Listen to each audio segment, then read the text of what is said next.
Special Operations, Covert Ops, Espionage, The Team House, with your hosts, Jack Murphy and David Park. Hey everyone, welcome to episode 212 of The Team House. I'm Jack here with Dave. D back there producing behind the machine. And our guest on tonight's show is Ward Carroll. Ward served as a F-14 radar intercept officer and also kind of a eclectic career through military media to today, what he's doing as well. And we're going to have to get into all of that. We're just having a long conversation about that. We're going to have to go through some of it, Ward. But welcome to the show, man. Thank you for doing this. Thank you, guys. It's great to be here, Jack and Dave. I'm a big fan of the Team House, so it's an honor to be a guest on the show. Thanks, man. Do we need to do a shout out to our sponsor here? Yeah. So thank you to HelloFresh for sponsoring the show. HelloFresh makes, they send boxes straight to your house with all kinds of ingredients and a recipe so you can make your own food, and it takes all the hassle out of shopping, all of the guesswork out of things. So HelloFresh.com/teamhouse16 will get you 16 free meals plus free shipping. So go check them out. So Ward, tell us about your origin story, man. Like, what was that path? What was that trajectory that took you towards military service? So my dad was a Marine Corps attack pilot, career. So I was born into a Marine Corps aviation family, lived on base through my youth a couple of times, first at El Toro in Orange County. It's not there anymore, so don't look for it. And then I went to high school at Marine Corps Air Station Cherry Point, or it's Havelock, North Carolina. But we lived on base there. My dad was the commanding officer of a A6 squadron, a Marine Corps A6 squadron, the Green Knights, who now fly the F-35B. But in those days, they flew the A6 Intruder. And so I was just sort of immersed in it. And I was long-haired. Literally, my hair was to my shoulders. I was a tennis player. I loved Bjorn Borg. I used to wear the headband and have that kind of McEnroe, mid-70s tennis player look. And that was my life, playing tennis. I was all conference. I, did tennis camp all summer. That's all I cared about. And then, it got to be 11th grade, and you're like, well, where are you going to go to college? I'm like, oh, yeah, I probably should think about that, right? And so it came down to two choices. One was the University of Michigan, because my dad was from Michigan, and I actually qualified for in-state residency there. So it was either going to be the University of Michigan or the Naval Academy. And the Naval Academy appealed to me because of the stories that some of the junior officers in my dad's squadron who were grads told. I had never physically been to the Naval Academy. So, you right away for the catalog, and this is before the internet, so I'm reading the catalog and cool pictures of sailboats. I loved sailing. I was a dinghy sailor, sailing lasers and other boats like that competitively. And the Naval Academy had a great sailing team. We lived in Newport for the summer before I got to the Naval Academy. And so there I met Gary Jobson, who was Ted Turner's tactician on the America's Cup in 1977. And I just was like, I got to go there. So again, I had never physically been to the Naval Academy, which in retrospect is a huge leap in faith, so because my high school profile, my candidate multiple wasn't awesome, sort of middle of the road, actually, I had to go to a year of prep school before I got into the Naval Academy. And at the time, it seemed like a drag. It seemed like an extra year of high school. All your friends are going to UNC and ECU and, NC State. And it's like, where are you going? I'm like, I'm going to high school in Texas, prep school. And so, but again, in hindsight, I'm glad I did it because it allowed me to get away from home. I actually cut my hair, Marine Corps length. I went to the Marine Military Academy in Harlingen, Texas, which is the valley, very south, almost to Matamoros. Very flat land, windy, arid. It It is located at an old Air Force base adjacent to the Harlingen airport. The place is run by retired Marines. And at this time, so we're talking, this is 1977, 78. So the gunnies and the sergeants major and the other folks who were there all had these wild backstories. One guy, Sergeant Major Steigerwald, had been at the Chosin Reservoir. Wow. This kind of thing. Another guy had been a recon guy in Vietnam and had some amazing stories. And they liked to regale us, with these stories. And we would just sit around, and listen to these cool stories. And so it was easy to be moto at Marine Military Academy. The other thing that we did is you took college prep courses, because this is, our 13th year, an extra year high school, really. But we were called PGs, post-grads. And what we would do is on the weekend, we'd take the SAT or the ACT at some local high school there. So I took it literally 10 times that first semester, because the academy would take any combo of math and English that you could conjure up, right? And then we were taking freshman level chemistry, calculus, physics as our academic stuff. So plus I played tennis there, and they were willing to drive me all the way as far as Corpus Christi or wherever to play in tennis tournaments. So it was really cool. And again, I got over the homesickness and the other things. And so by the time I got to I-Day, summer of 78, I was completely like an independent being, and that made plebe year and the Naval Academy, let me just say, kind of easy in terms of the harassment part. First I was raised by a Marine. So, I was like Ben in the Great Santini, I had a basketball bounced off my head and other things like that. So, not a big deal, right? And further, now I'd spent a year at the Marine Military Academy, who had more regimentation than the Naval Academy by far, and plus now I'm getting bossed around by seniors, right? First class mids, which was kind of a joke. So plebe year militarily was not rigorous to me. I know some of my classmates were having a hard time, but I didn't care. Now academically, that was a different story, right? So when I was there, the guy who rode herd over the Naval Academy's academics was Hyman Rickover. And he only wanted there to be one major, and that was civil engineering. I got there and I validated 2 semesters of French, and they're like, well, you're not going to be an engineer because you'll flunk out. You need to be what they called a bull major. So that was history, English, or poli-sci. So I wound up choosing poli-sci. But in spite of that fact that I was not an engineering major, you still had to take engineering courses. They were your core courses. So academics were tough and a struggle. You're taking fluids, statics, weapons, advanced level, electrical engineering, all of this sort of stuff. It's the same, isn't it similar at West Point? Like you have to minor in engineering or something at least?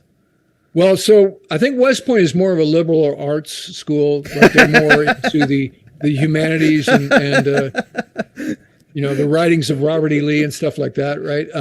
So I don't think it's as rigorous in terms of the engineering. And the reason is, again, Hyman Rickover and nuclear power, right? That's the sort of thing that you can call it the Hudson River Community College if you want, Ward. I mean, right, just go all in. Yeah, no, I've been there once. It was during the summer. It's a gorgeous place during the summer. During the winter, I guess not so much. But no, seriously, Jack, I don't think it's as rigorous academically. I know it's not easy. I'm not saying it's easy, but the focus of the Naval Academy is really intensely engineering. So I managed to get through there. And now, as a function of going to the Naval Academy, and I didn't really think about this a whole lot, believe it or not. Again, it's sort of like when I'm in high school, you got to pick a college. Now it's my first class, my senior year at the Naval Academy.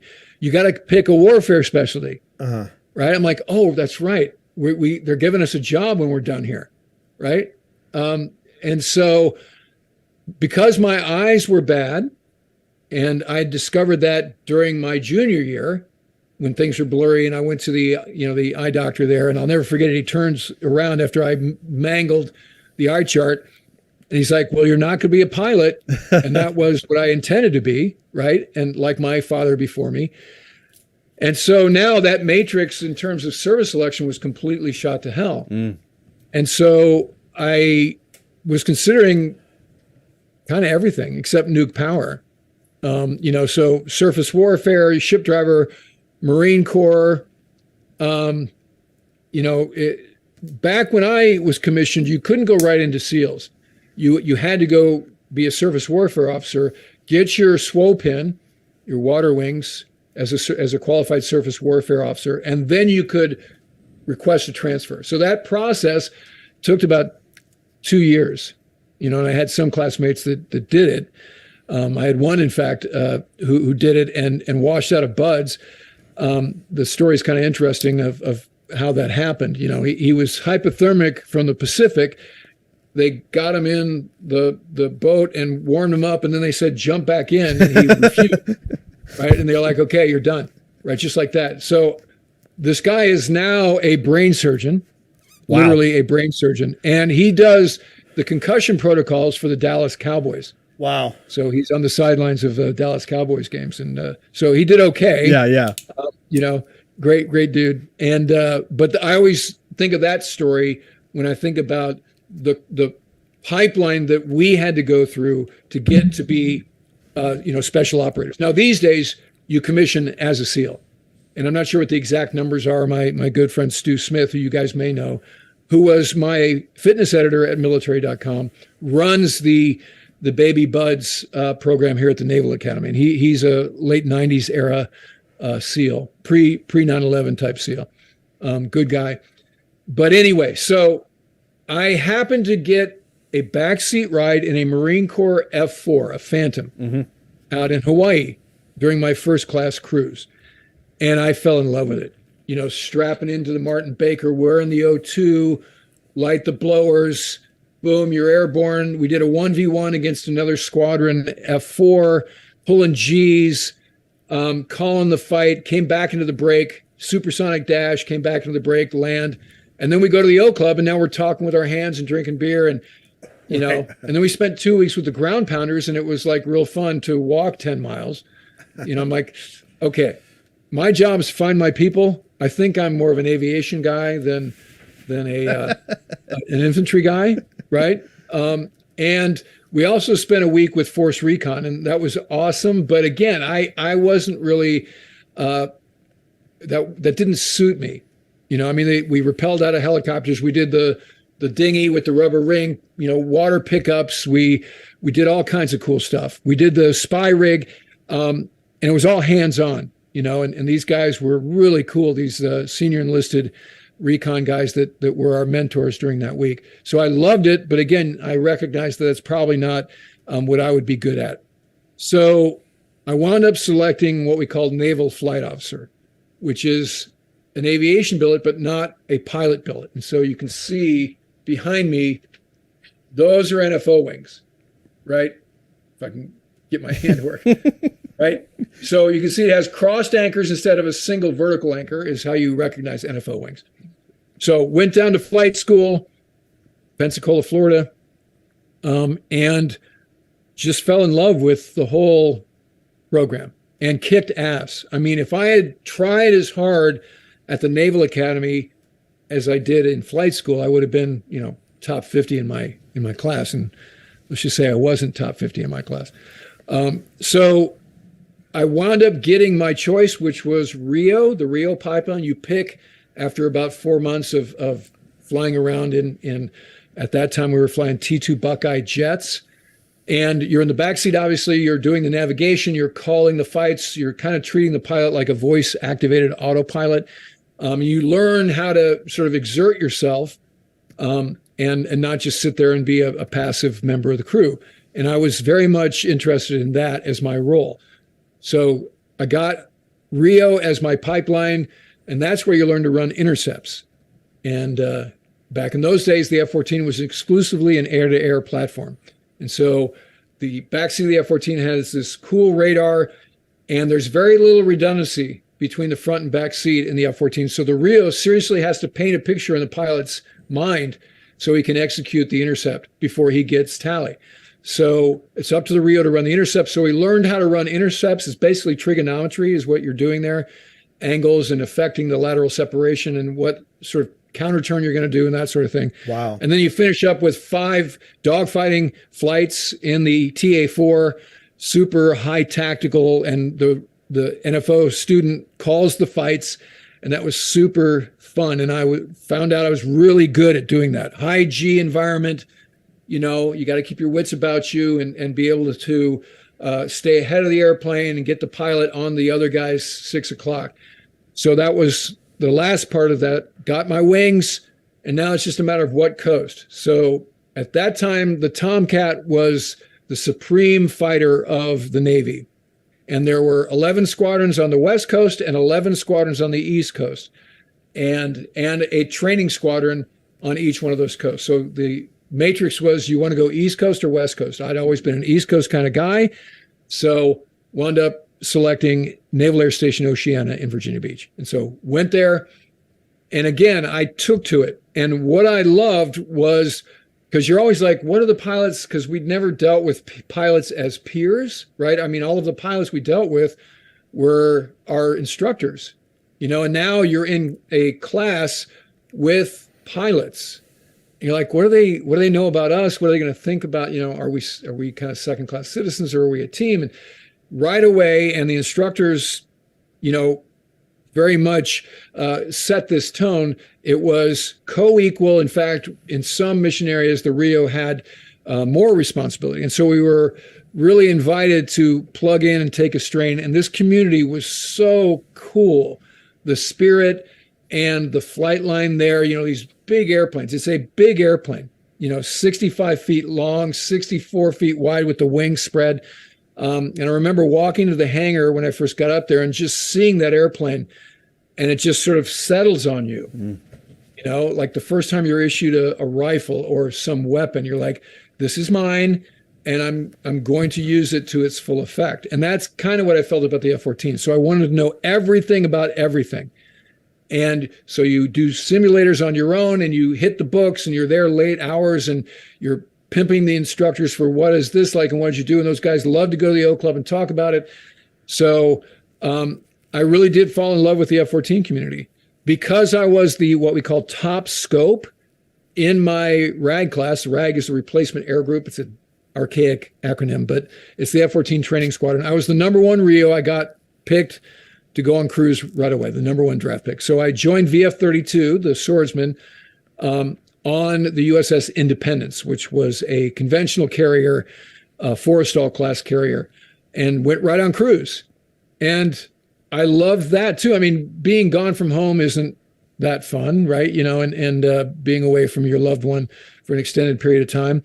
But this was go to the Med, hit ports, fly these bilateral exercises against our NATO partners. So we're dogfighting against the Spanish and the French and the Turkish. And then we went through the Suez Canal, on an aircraft carrier, which is amazing. I've done that 8 times, by the way.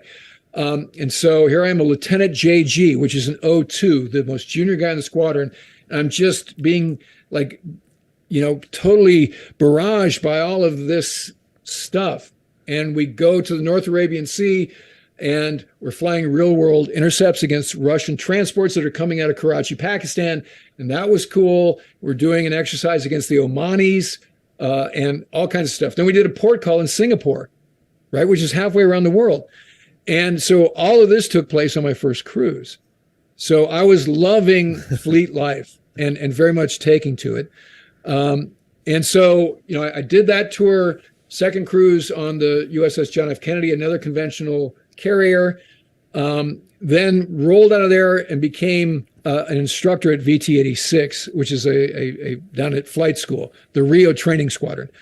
And so in the meantime, and this is kind of the theme of my career, which is, neither Athens nor Sparta, right? Or both Athens and Sparta. So just describe the Sparta part. Now Athens is, I had started to do a cartoon on the flight schedule. So every day the flight schedule would come out, again, pre-internet, pre-digital, anything. So you printed out the flight schedule, and then there would be this little cartoon, a one-panel cartoon. And so I started being the guy that would do that cartoon every day. And then the Air Wing commander saw that. He's like, I want Mooch, which is my call sign, to do the cartoon for the airplane, which is across the Air Wing. So I started doing that. And that came to the attention of the editor of Approach magazine, which is the Naval Aviation Safety magazine at the Naval Safety Center. So I'm down at VT-86 in Pensacola, cooling my heels. And in fact, I'd started a rock band. I'm a frustrated rock and roller, as you can tell from the guitars behind me. So I had a rock band down there that was playing like 4 times a week, in addition to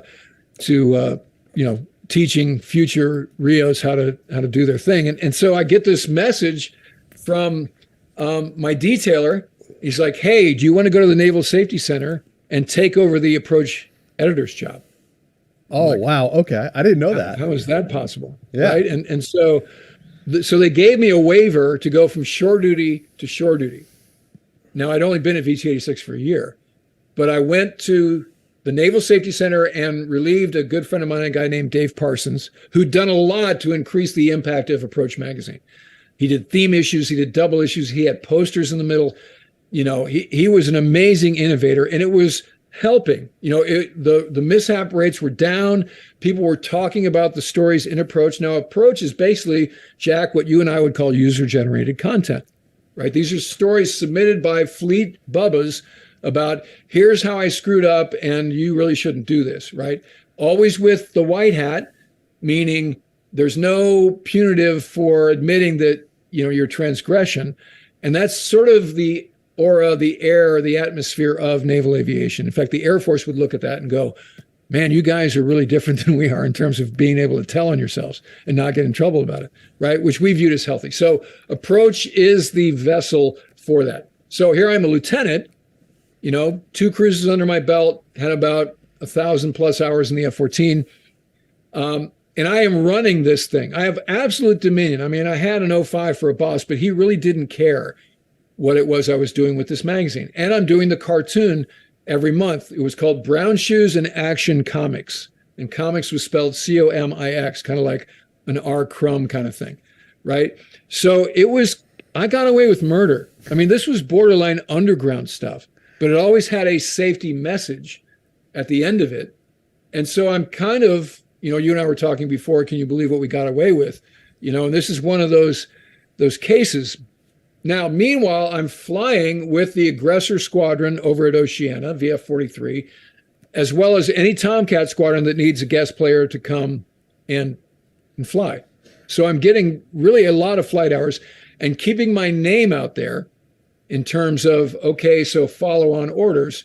So I wound up getting orders. I was what we call a by name call, meaning I didn't even talk to my detailer, to go back to a squadron, thereby avoiding ship's company duty, where I'd be not in the airplane, be right. a shooter or another member of the crew, which was not fun duty, right? I mean, those were necessary jobs, and anybody who did it found it very rewarding.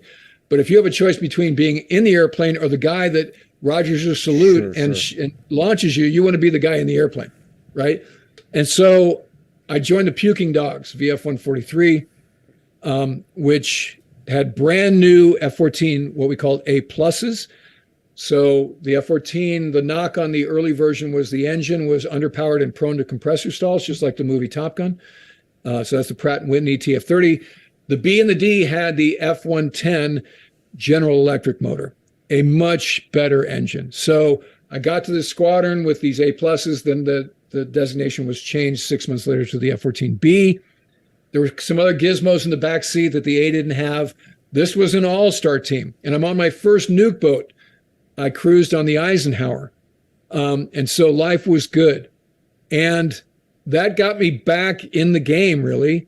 Because like I said, I was sort of sidelined to go to the training command and be an instructor. And through this very unorthodox process of doing a cartoon and getting my name out there, I was brought back into the varsity, the big leagues.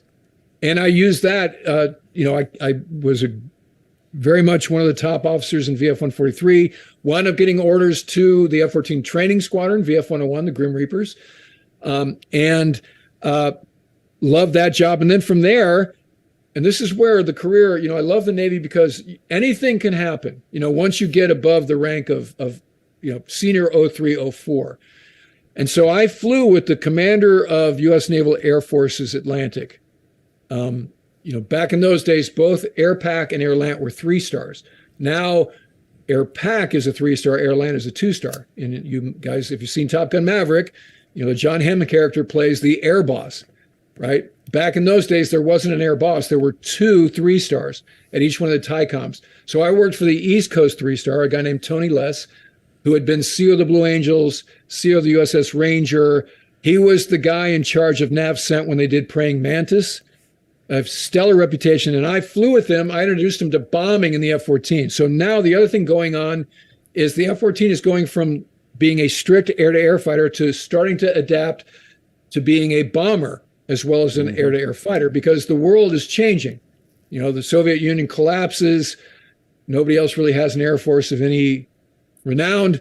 And so, hey, guys, if you want to stay in this thing, you got to start dropping bombs like the Hornet. And at first we were like, really? That sounds like messy business, and then we realized, we kind of need to embrace this. So we did. And the F-14 was not a very accurate dumb bomber. For instance, it has a 10 mil accuracy. The Hornet has a 1 mil accuracy. However, the piece de resistance was they slapped the lantern pod on the Tomcat and made the Tomcat a precision bomber. They put a cool 10 by 10 display in the RIO's cockpit that was super high res. And suddenly we were the precision platform of choice, thereby cutting the Hornet Bubbas out of the pattern, which we relished because those guys kind of had it too, And so I go to be the aide to AirLant. Admiral Less is the guy before me, got fired for having a DUI. He later became a surgeon. And so I'd flown with Admiral Less. His son-in-law was my detailer, my monitor. And so he's like, hey, Dad wants you to come be his aide, and so I'm like, should I? He goes, yeah, you need the work, you need the paper. So I did it. I loved it. It was the hardest job I've ever had, because I'm basically his steward, his right-hand man, the guy, the setup man, take his uniforms to the dry cleaners, answer his mail, say yes or no to, invites to be the keynote speaker at changes of command, whatever. But I will tell you what I first was overwhelmed by. Once you get comfortable, it is a very powerful job. And suddenly, as a fresh caught 04, I had 06s and 1-stars kind of working for me. And once you learn how to be respectful but pull that lever, it was kind of fun. And so I did that for the rest of Admiral Less's time on active duty. And then as a function of that, I was able to synthesize my follow-on orders by working it with a friend of mine who is now the skipper of a fighter squadron, VF-102, aboard USS America, CV-66. They were just about to transition from A's to B's. Again, serendipity. And so I went to this guy, his name's Pirate Barbary, and I said, hey, do you have a slot for me? Because the trick was, can you fit the department head in so he'll get both ops and maintenance before it's time to roll? Because if you don't get ops and maintenance, you're not viable beyond that. And so Pirate was like, yes, we can make it work. And so I went to Admiral Less. I'm like, hey, I want to go to VF-102. I had hard copy orders on the board the next day. Ward, I never talked to my detailer, right? And can we give a quick shout out to our sponsor before we move on? We'll pick right back up. Yeah, real quick. Hey, when spring and sunshine is calling your name, don't call for takeout because it's expensive and fattening. Get HelloFresh instead. Go to hellofresh.com/teamhouse16 and use code teamhouse16 for 16 free meals plus free shipping. So HelloFresh, the way it works, they send you the ingredients, they send you the recipe, and voila. Voila, I guess. You get to make your own meals, healthy meals, and you don't have to figure it all out. It's a great company, great products. So check out HelloFresh. Before you, so David, I will say I'm a HelloFresh guy. Are you? That's right. Yes. I mean, no lie. We eat HelloFresh upwards of 3 times a week, have done this since early COVID. I'm telling you organically, not because you told me to say this, that's a great product and great variety. And I enjoy making the meals. It's made me a really good cook. I recommend HelloFresh to your viewers. What would you say? Why is it easier to do something like HelloFresh or to do HelloFresh than to look up recipes and go to the grocery store? Well, because it's all there, like you just said it in their marketing language. It comes in, they send you a box with dry ice, or it's not dry ice, it's regular ice, and 3 or as many meals as you want for the week, and it's all there. There's a coated stock recipe and the ingredients and the proteins, and they walk you through it, and it really does introduce you to side dishes you would never have tried, spices and sauces that you would never try otherwise. It really has opened the aperture of my palate, and there's some favorites that are just amazing meals. Some pasta meals, because we were just like, okay, pasta means ragu and sausage, but when you have HelloFresh, there's zucchini and there's white sauces and there's different ingredients and things that you would never think to, instead of just onions, there's other, ingredients that you get fresh, like the name HelloFresh, yeah. Right? They send you all that stuff, you chop it up and you follow the instructions, and it's really, really fun. That's part of it's very sort of cathartic to actually make your food. Yeah. I find, I agree. And it's become my duty. The wife kind of lets me do that, and then she does the cleanup. But I enjoy it, and the way that HelloFresh has their method, their process is super easy to follow.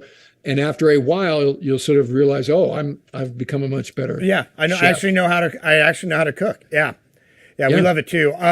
So go to hellofresh.com/teamhouse16 and use code teamhouse16. That's teamhouse16 for 16 free meals plus shipping. Mooch, thanks a lot, man.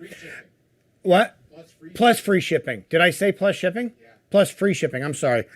Hey, Mooch, so I want to ask you, because your eyesight wouldn't let you be a pilot, so you became a RIO.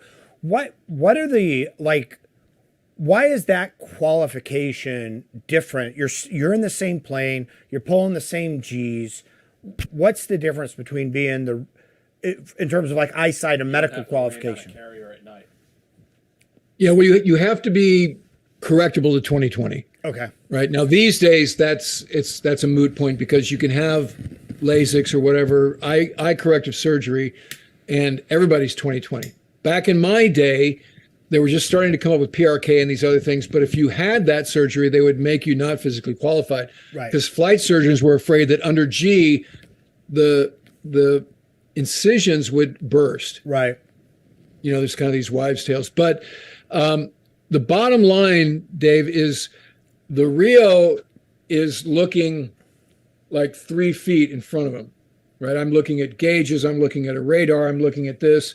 The pilot is looking at the meatball, at the aircraft carrier, at the Bandit, so visual acuity, especially the landing part on the aircraft carrier, especially at night, you've got to have good eyesight. Right. You have to see movement of the ball way out. It can't be fuzzy. It can't be imperceptible. So that was why pilots had to have 20/20 vision, and RIOs didn't have to have it, but it had to be correctable to 20/20. So saying all that, there were many times when I was the first guy to get a tally, in a fight, and I took great pride in having enough trust between me and the pilot that if I said, roll left, stop, roll, pull, keep the pull coming. He's at 2 o'clock. Do you see him? No. Okay. Keep pulling, roll left, stop, and he would just do it.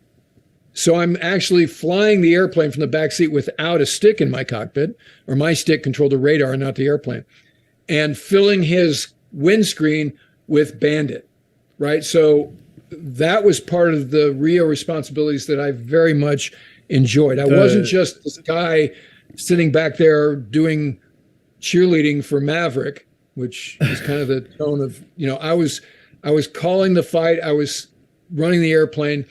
The only way I have to relate to that, Ward, is like from like an Army perspective, it's like the sniper spotter relationship. Like you develop such good rapport. They know it when you say something, he knows exactly what you mean, and it gets you on target right away. That's a good analogy. So, and when you have that when you're in that zone, it's kind of transcendent, right? Now you're really a killing machine. And that's how the Tomcat was, as I said early on, very little redundancy between front and back seat. These days, if you see a Super Hornet or a Strike Eagle, there are multifunction displays in both cockpits. Either guy can call up whatever he wants. So if the pilot wants to be autonomous, he can bring up all the weapons displays, FLIR, radar, whatever, and he doesn't need to listen to the WISO, the weapons systems officer. The RIO acronym is archaic now. So, in our day, the pilot only had a repeater that was beneath the stick, hard to see. So, and he couldn't control the radar in a way that the RIO could. So all the long range modes were RIO modes. The long range missiles were shot by the RIO, meaning the Phoenix and the Sparrow. I shot those using the launch button. And then the pilot had the Sidewinder, which was the enclosed heat-seeking missile, and the gun. So teamwork to the max, right? And so that's what kept me in the profession so long as a guy who's type A and wouldn't have abided by this notion that, well, you're only a RIO. So just, sit back there and take notes and answer the phone. That wasn't going to work for me. Was it different? Because, Jack brought up the sniper example, and usually like they're both trained the same way. The actual shooter is the junior of the team. Generally, the spotter is generally the senior because they have those skills for windage. But you guys trained in two separate skills. So so there's not a seniority. How difficult was it to make that pairing between a RIO and a pilot that would get along, that would respect each other, that kind of could get into that groove? So I would say, David, that 75% of the time that wasn't a problem. Okay. But to your point, 25% of the time there would be sort of personality conflicts. I was kind of like Mr. Fix-It towards the end of my first tour, and I would be the guy that would be reassigned after there'd been a breakup, so I prided myself on not, getting cross-threaded with guys, and I think some of it is, personality. I didn't take any bullshit, and so if the guy's trying to punk me, we didn't have a fight in the airplane, but during the debrief, we would figure it out. We weren't going to chow until we were in the back of the ready room. We figured out how this was going to go, right? And I think I had enough respect in terms of my reputation that you didn't want Mooch to think you were a shitty pilot, and so, or you didn't want to be the attitude guy. So I think some of this is self-selecting. It was hard to get Tomcats as a pilot. So the best of the best was kind of a thing. Again, talk to an A7 guy and he will, spike that idea. But, the Tomcat was hard to fly and it was the fastest airplane we had. So you needed the best, what I would call a nose gunner pilot to control the machine. So that population of people, again, 75% of them were ready on arrival, regardless of rank. I flew with the skipper, I flew with department heads, I flew with the junior most pilot. And there was same. There was no, I'm pulling rank, or that wasn't part of it. Again, that's what made it rewarding,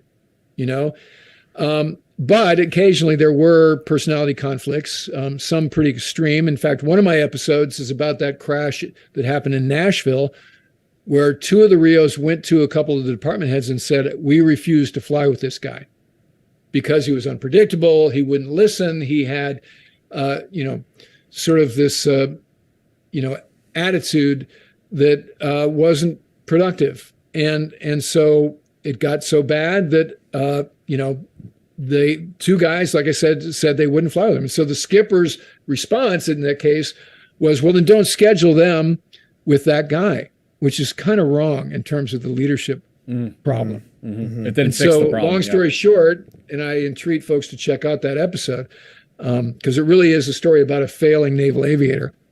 But he wound up trying to do a mini air show for his parents, launching out of Nashville on a cross country, pulled up into the clouds, got disoriented, got vertigo, and wound up crashing into the ground 3 miles away from the airport. Oh my God. Right. So the folks who flagged that he was missing things were right.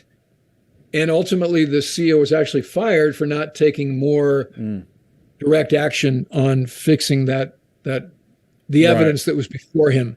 Right. So, but again, that was kind of the exception. Generally, we call it the org chart, the organizational chart, or TAC, the tactical organization. So who you crewed with, you like to fly with the same guy as much as you could.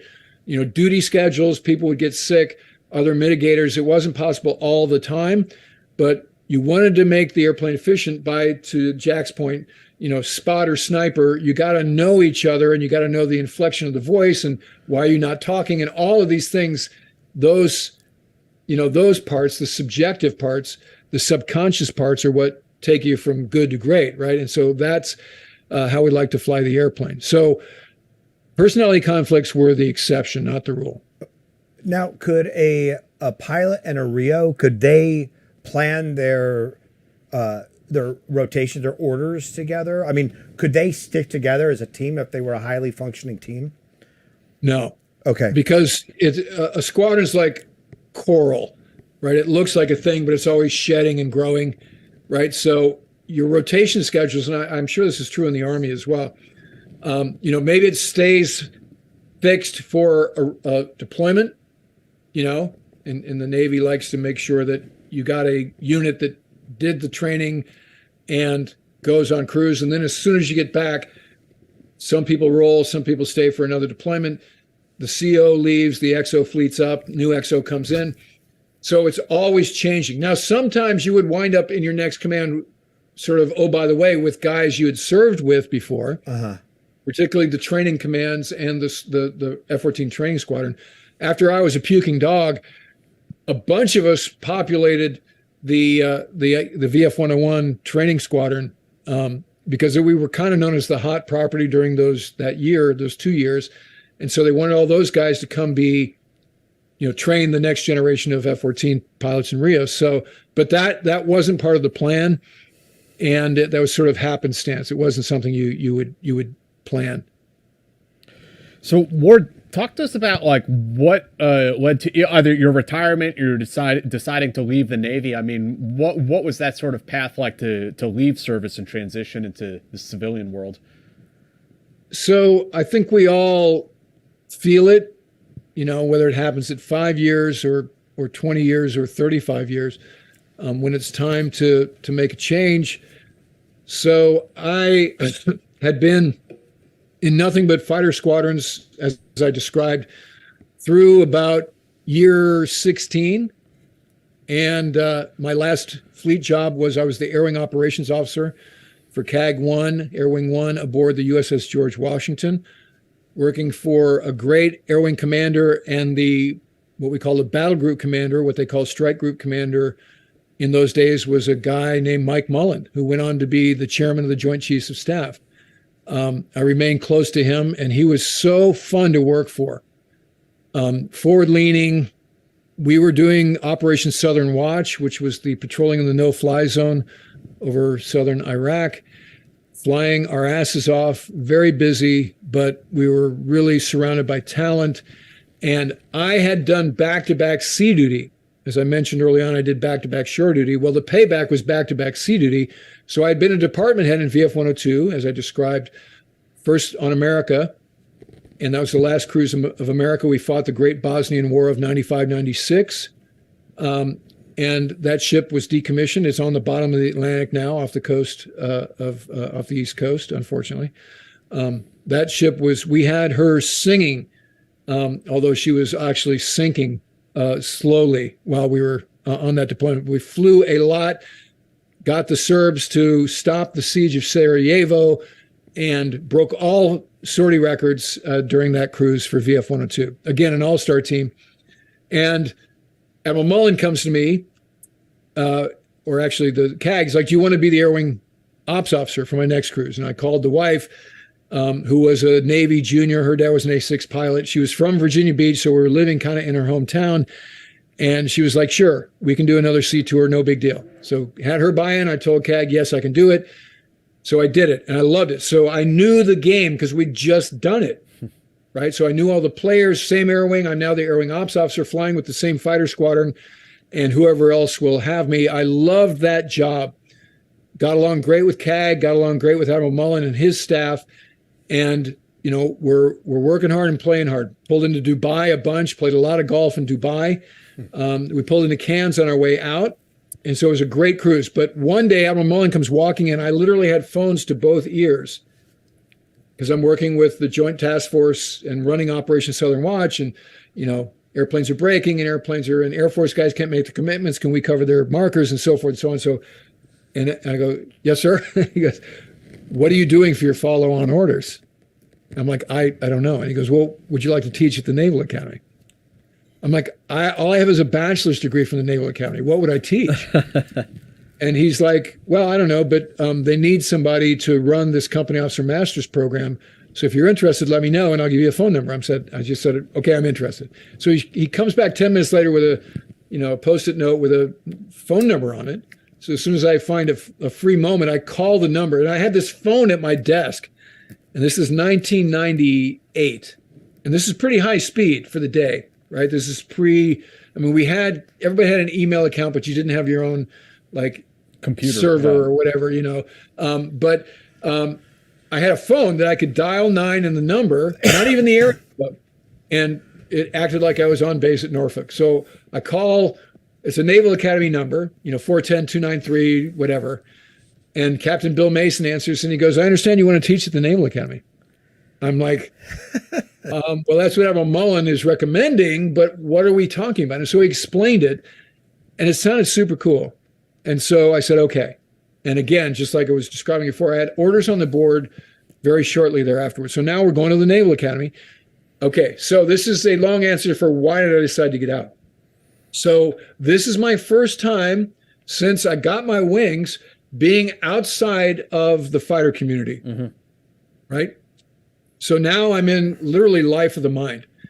And I was teaching plebe English and the ethics course to sophomores and a leadership course to juniors and a capstone course to seniors that selected aviation. I was the officer rep for the dinghy team and the flying team. And we lived on the yard at the Naval Academy. My sons went to the primary school across the river, the Naval Academy Primary School. It was an idyllic situation. Now, I had always had this book that I was working on, called Punk's War, which is right here, right? And so this manuscript, as we all know, was in a shoebox, for years and years. And I had none other than Stephen Kuntz as my mentor, who would give me names to send it to. Send it to this guy at Pocketbook, send it to my agent, send it to this guy. And they all gave me these really nice rejection letters. I had 37 rejection letters in a different shoebox for this book. And so here I am now in life of the mind. And in the squadron, if you were like in your stateroom working on a novel, they'd be like, what are you doing? Rewrite a tack note or something. Why are you writing a novel? These are a bunch of Philistines. These guys don't care about art, right? And so now I'm surrounded by philosophers and tenure track English profs. And, the Naval Academy, half the faculty is civilian. It prides itself on not being over military. And so I'm in the English department as an adjunct. I'm in the professional development in the philosophy department, team teaching in the ethics course with a straight stick PhD philosopher. In one case, it was this rock star named Nancy Sherman, who's written books about Epictetus and Stoicism. And, just these people were hardcore. And I was loving it. So I'm writing Punk's War, and I wanted Punk's War to have some import, not just be a techno thriller. And they were willingly reading the manuscript and giving me recommendations. So I showed the first 4 chapters to the acquisitions editor at the Naval Institute Press, which is right there on the Naval Academy grounds. And I was a member of the Naval Institute, had written for their periodical Proceedings over the years, was great friends with the editor of Proceedings at that time, a guy named Fred Rainbow. And Tom Cutler was the acquisitions editor. He's still there, by the way. He still works at the Naval Institute. He's a legend. He has been the editor of the Blue Jackets Manual for many years, written his own series of books about the Brownwater Navy in Vietnam. He was a Brownwater guy. And so he, after about 5 weeks, comes back to me and says, I like the book. Where's the rest? And I said, I haven't finished it. So that gave me the desire to finish the second half of Punk's War. So basically, if you read it, between chapter 4 and 5 is what I'm talking about. And I also retain an agent, a guy named Ethan Ellenberg, who's there in New York, and has been my agent ever since. So long story short, Punk's War was put under contract and published in the spring of 2001, pre-9/11, which is important here. So this was a natural stepping off point. I'm done with the cool stuff of being in fighter squadrons. Commanding a fighter squadron wasn't in the cards. I had my third look at command while I was at the academy. It didn't happen. I have no remorse or bitterness about that. The guys who did make it deserved it more than I did. And oh, by the way, it worked out pretty damn good in this unorthodox way. Because had I not written Punk's War, all of the stuff that's happened to this having a YouTube channel would not have happened, right? So that was my decision, and it was sort of a organic, natural decision, because I'm now hitting 20, so I can retire with, retirement, half-base pay, and all the other benefits of being a 20-year guy. I got a day job at the Naval Air Systems Command down in Southern Maryland. We moved from Annapolis to Leonardtown, Maryland, and I started working the V-22 program. But I was under contract to Penguin Putnam to write novels. And so that's where I wrote Punk's Wing, Punk's Fight, The Aid, and Militia Kill, which is those are the rest of my my novelist career. And also loved working at NavAir. I mean, the V-22 program was another all-star team, getting that airplane fielded, and I learned about procurement. But that's why I got out, Jack. The leaving the fighter community, going to the Naval Academy, having Punk's War published, made retiring a natural step. It felt right. So the plan was sort of to leave the Navy, retire out of the Navy, and write fiction, and that was the initial plan. Yes. And I mean, it sounds like you had a good run too. Well, I did, and the first advance was pretty huge, and so you're like, oh, that's income, and then you look at the tax piece and the everything else. You're like, oh, that's a pretty decent annuity, or that's a down payment on a house, right? It's not income. And the other thing about being just like being a writer, and as you know intimately, Jack, it's a tough gig. People are like, I want to be a journalist. Like, okay, so you want to be poor is what you're saying. Right. And so same with being a novelist. In fact, Stephen Kuntz, who I used to hunt with at his, what he called farm in West Virginia, we go deer hunting there, once told me there are 12 people in America who sign their tax form as writer. Everybody else does it. Even Edgar Allan Poe wasn't a full-time poet, he was a pharmacist or something, as his real job. And so I imagined I could be a writer. I had a 2-book deal, but what happens is they start giving you advances based on the results of your previous books, right? So, Punk's War, so here's the hardback, right? And then I go with Penguin Putnam, and they're doing mass market paperbacks, right?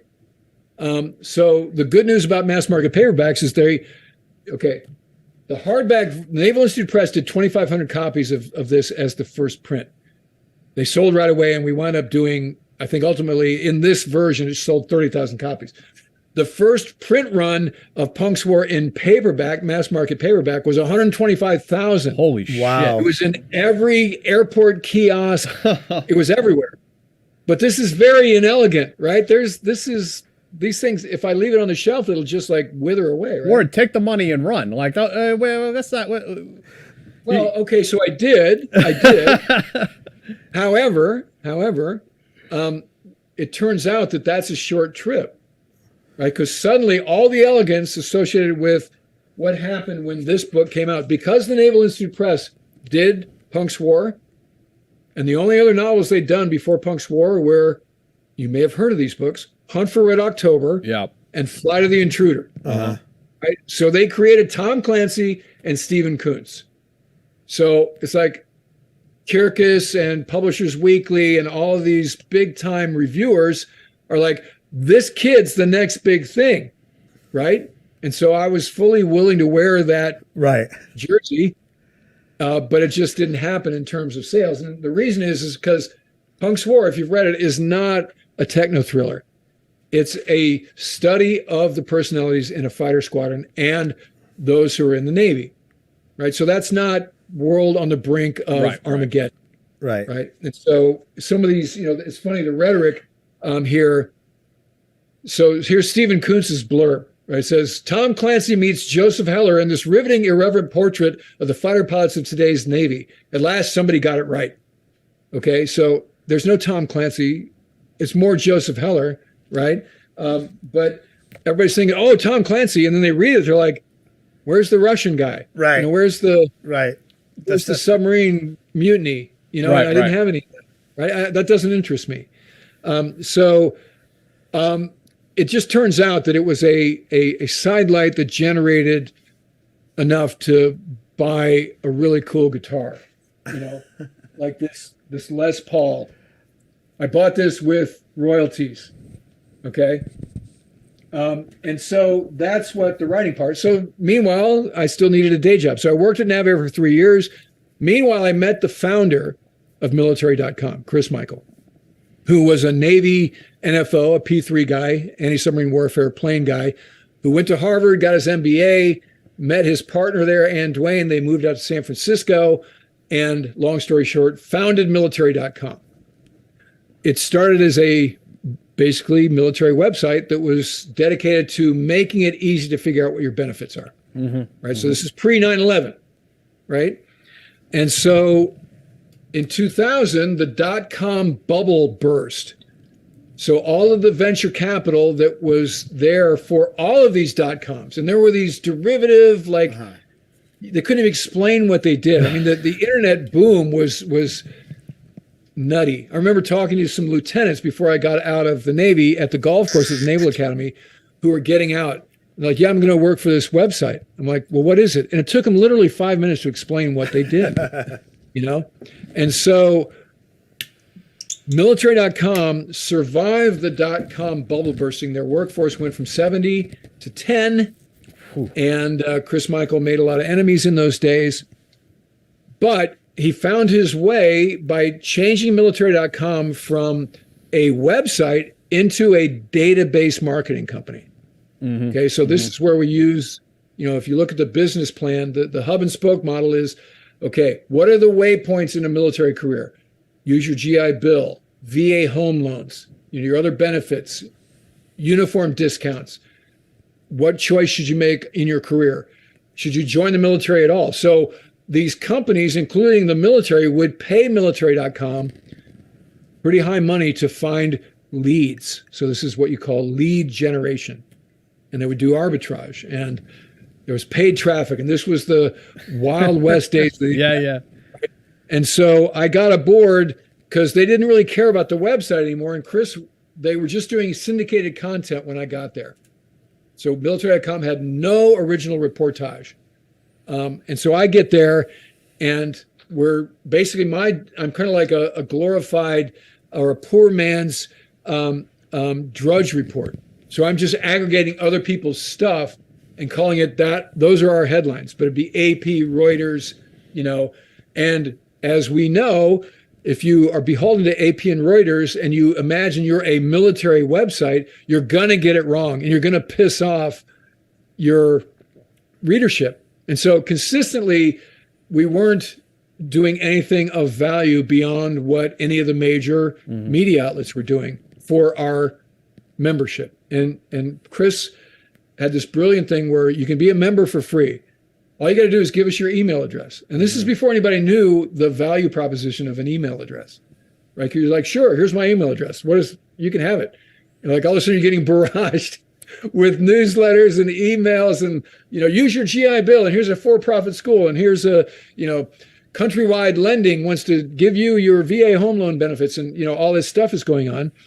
And so that's an ugly business. That wasn't my side of this $50 million enterprise, right? That was 75% of a $50 million business when I joined in 2005 was this lead gen. No, I like the way you distanced yourself from the spam emails, but continue. Yes, I did. It kept the lights on, right? And I had a pretty decent salary and the benefits, and then they got acquired by Monster Worldwide, right? This is HBS 101. You got to get acquired. And so that was kind of the beginning of the end in terms of their, this is the oldest story ever told at B school, right? You got to do it, but stand by for pain. And so Monster, it turns out, as a parent company, like most parent companies, was a terrible company. And they were tone deaf to the military part. They just wanted to milk it for all the revenue and stock share price and all that kind of stuff. And so it became pretty unfun for the co-founders. They both wound up quitting eventually. And then the Monster wound up hiring the next leader, who was a former chief of naval information, one-star admiral, who wasn't awesome for the job. And he didn't know anything about product. He didn't, in his defense, he didn't have any pedigree that suggested he should be the guy. And so I basically had a running gun battle going with him for a few years, and wound up accepting the opportunity to go to a startup in Hollywood. So the thing about my time at military.com, Ward, if I could interrupt with like a very brief sidebar. This is this moment was sort of like when our paths began to intersect a little bit, because I got out of the Army in 2010 and I started a blog, like a WordPress blog, because I was trying to I started writing novels myself, and I was trying to kind of like get the word out there. Like, how do you do that? I was feeling my way through it like a blind man, of course. And somebody at military.com, I can't even remember the editor's name, approached me and said, hey, just come write for us and get some better exposure. And so I was writing for military.com for free for a year. Yeah, I apologize for skipping over that. A year that's or two. A big deal. No, the guy you're talking about is again, that's an important part here. The guy you're talking about is Christian Lowe. Yes, thank you. Who was my managing editor, who was also our scout. And so he, and you may remember that we sponsored the Mill Blog conference every year, and we loved citizen soldier journalists. And we embraced the blogosphere in a way that nobody else did, and sometimes to our own detriment, with guys like Jim Hansen and people like that who didn't love the man, right? And so, well, yeah, you can blame. I guess you can blame Christian for setting me loose, and I've been a terrorist to the Department of Defense ever since. Yeah, well, but that's what we wanted, because the thing is, we realized, not only was this the right thing to do if you're a military affinity site, get the voice of those who were, in it and had been there and done that, and not just some, stringer or some syndicated source, or somebody, writing about the war from the bureau in, Karachi or something. Right. And so we were able to get that right, but the readership started to go up like exponentially. So we went from 2.5 million uniques to 10 million uniques. Wow.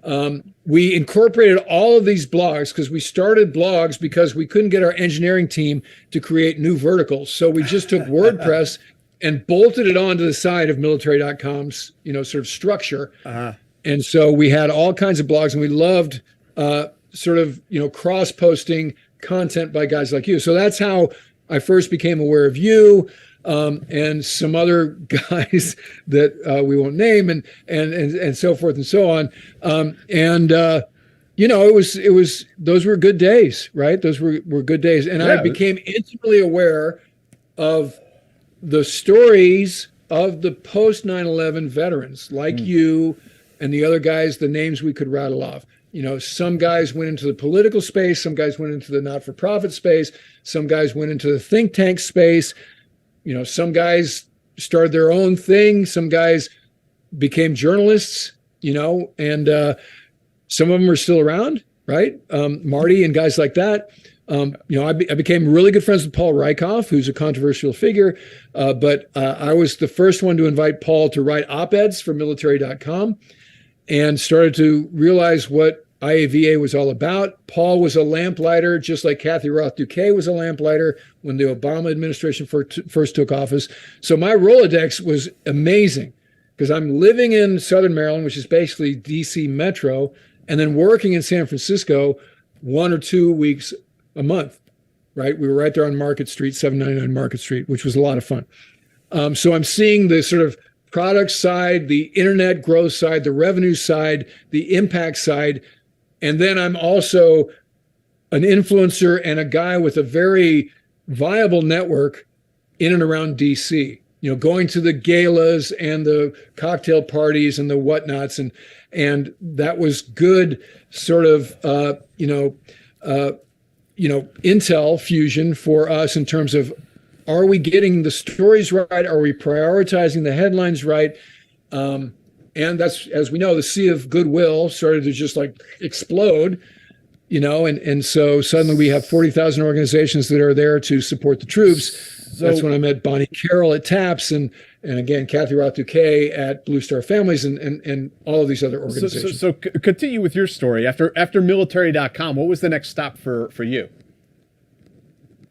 So I went to, I was at military.com for 9 years. And then, like I said, Chris and Ann had left. It got less fun. The parent company was sucking the life out of the organization.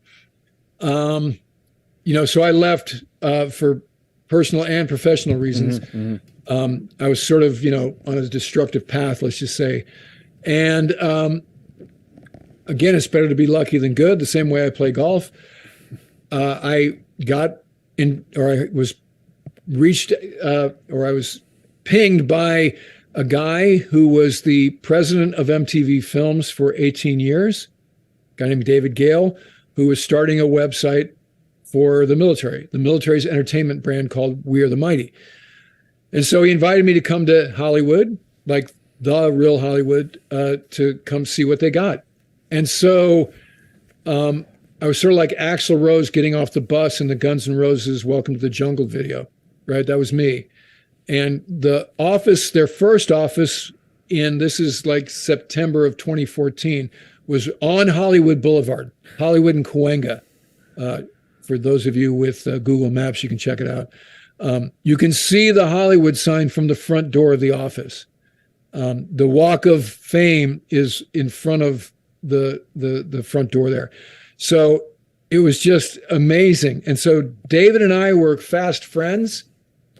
He knew all the right people, so I trusted that he was on a good vector, and he just wanted me to grow his fledgling site that wasn't even live yet. I was able to hire Paul Zoldra, who maybe your viewers know, who created Duffel Blog, but he was at Business Insider as their military editor. And since then, he's been the editor of Task and Purpose and some other things. But I poached him from Business Insider to come be my executive editor. So he moved down from San Francisco. We actually lived together in the Hollywood Hills for those 2 years I was there. And it was just a very cool opportunity. So we grew that site in a hurry. In fact, we were scaring the people at military.com. All of a sudden they're down in Hollywood like, hey, what's going on? You want to have lunch? I'm like, what are you doing down here? And so, we had a rivalry going with Task and Purpose. The early days, they were kind of like the Rolling Stones to our Beatles, which is to say they were a derivative of what we were doing at We Are the Mighty. But like all super groups, it kind of flamed out. Very strong personalities. We couldn't build consensus about what our strategic direction was. And so I sort of got tired of having fights with everybody. It's like the Beatles and Let It Be. I just want to, since we're talking about this subject about like military veterans and media, etc. and we're talking about it a little bit before the show, and we don't have to like name names or anything, get salacious necessarily, but I do want to just touch on the point that there's this sort of like interesting dynamic, or this like push-pull between guys like you or myself in some instances who are veterans, and we want to write about the military, we want to write about it the right way, but you're interfacing with entrepreneurs and business guys who, some of these dudes, as I think we've both encountered, they're the type of people that like they can go to a dinner party or they can read a self-help book and poof, be on like a completely different direction the next day. And you come into work and like you're there writing about military stuff, and like the next day they want you to write a finance newsletter, for instance. Like that's something that really happened to me. I'm like, well, wait, what? I don't know anything about that. Yes. So that's the distasteful side of the business. And it's not unlike the military, right? So you'd be, right, in garrison with the bubbas, and all of a sudden, an new officer tasking. Walks in, and one of the guys like is all of a sudden this total sycophant, right? Yeah, and then the guy wanders off. You're like, bro, what was that? What are you doing? Yeah. And they sort of have this sort of what's the word? They have this ambition, right? That's dangerous. So in the post-military vet media space, we saw guys that maybe never were bubbas, but they gave the illusion when they were in uniform that were pretty mercenary in terms of, this thing called capitalism, right? And they would mansplain you how your idealism was holding him back, and how you don't get it, Jack. But isn't the sad part, Ward, is like actually as you were describing it, We Are the Mighty, you're showing that this can be a very lucrative business, that it can work. Yeah, no, it can. Yeah. But the problem there, because it was working, but because me and the founder didn't have census and his team, because I mean, in his defense, he thought I was going to move to LA like full time, and that was never in the cards. That was never in the cards. And so I was out there 1 or 2 weeks a month. So other folks sort of became his go-to, right? And I would show up and like assume that I enjoyed his trust and loyalty, and I did not. And it got worse as time went on there. And so that's life in the big city. But that was just a function of not building consensus about where this momentum should go. Right. What you're talking about is whoever the guy is that founded or started it, the guy who answers to the board, the guy who's trying to return results to shareholders, has this sort of myopic view. Right. And like you said, it's like last guy to the dry erase board. So he'd go to a cocktail party, he'd talk to some guy who's about to do, a VC guy who says, hey, I'm doing this and I might be able to get this guy to do a ad campaign with you, but you got to do this, right? So it's like suddenly you're all in on a finance channel. Like that's not what I do. And I didn't think that was what we do. Right. So suddenly we're going to have a finance vertical in this entertainment site. Yeah, and our audience is going to see right through that. I was told to recommend stocks to people. And and no shit. And I look back, my reply to this was, that's illegal, right? Like you have to have a license to be a financial advisor. Like I can't just start telling people to buy Raytheon stocks. It doesn't work like that. Yeah. So that's kind of where our idealism is shot, right, during the course of it. So that's part of it. I think the only thing that saved me at military.com during my time there is the site was growing hugely. And I was in close comms with the sales team. And I was pitching them with ideas. So I didn't wait to be told. I was telling them, this is what we need to do. And sometimes I rode shotgun for visits to the agency. And, for instance, they had a campaign with General Motors. And they were like, what should we do? I'm like, General Motors has an amazing military heritage. In fact, the company became the military industrial complex during World War II in a way that I don't think people remember. Yeah, weren't most of the tanks weren't. Am I wrong? Every division of General Motors became a military company. Yeah. Allison engines, those duck landing craft you see right. with tourists on them, those were made by basically General Motors. Yes, tanks, B-25s, all of this stuff was different divisions stopped making Pontiacs and started making weapons like overnight. Yeah. And Big Jim was the president. He accepted FDR's offer to be like an official cabinet member in charge of the military industrial complex. With the board's concurrence, resigned, and then was punished at the end of the war for doing so. Wow. So that's again a lesson in capitalism, and how heartless and mercenary it is.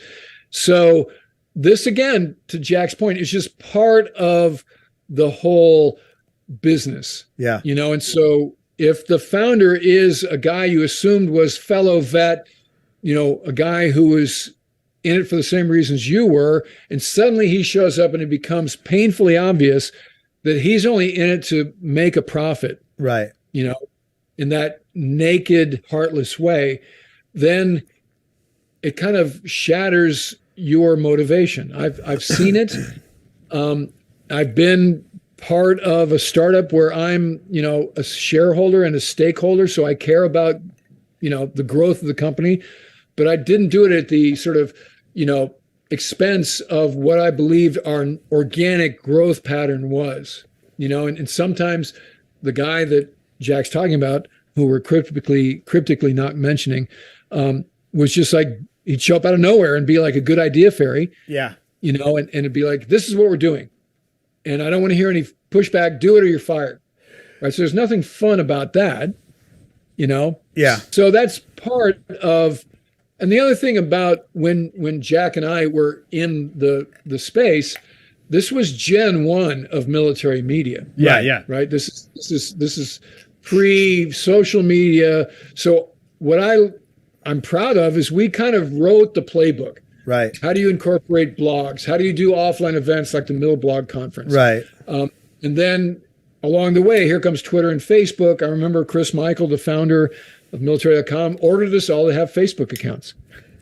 I'm like, why? Why would I do that? I'm not in college. Why would I do that? Right. He's like, no, do it. And I want you to understand it intimately, And so there you go. And then we figured out, how does the organization have a Facebook account and what do you do with it? Right. So all of that was happening. We were building the airplane in flight and it was great. So because we were seeing such gains, we could dictate to the parent company what was happening. I had some audiences with the CEO of the parent company in the Boston metro area. And this guy was a well-known bastard. He was not a nice guy. And again, their job was to eke out every bit of share value that they could from military.com, the only property that was turning a profit in their entire portfolio. Yeah. And so we said, this is what we do. If you don't get it, that's your problem. And if you do what you're suggesting and trade on it insincerely, we're going to suffer and revenue's going to suffer. And so they trusted us enough and they were scared enough.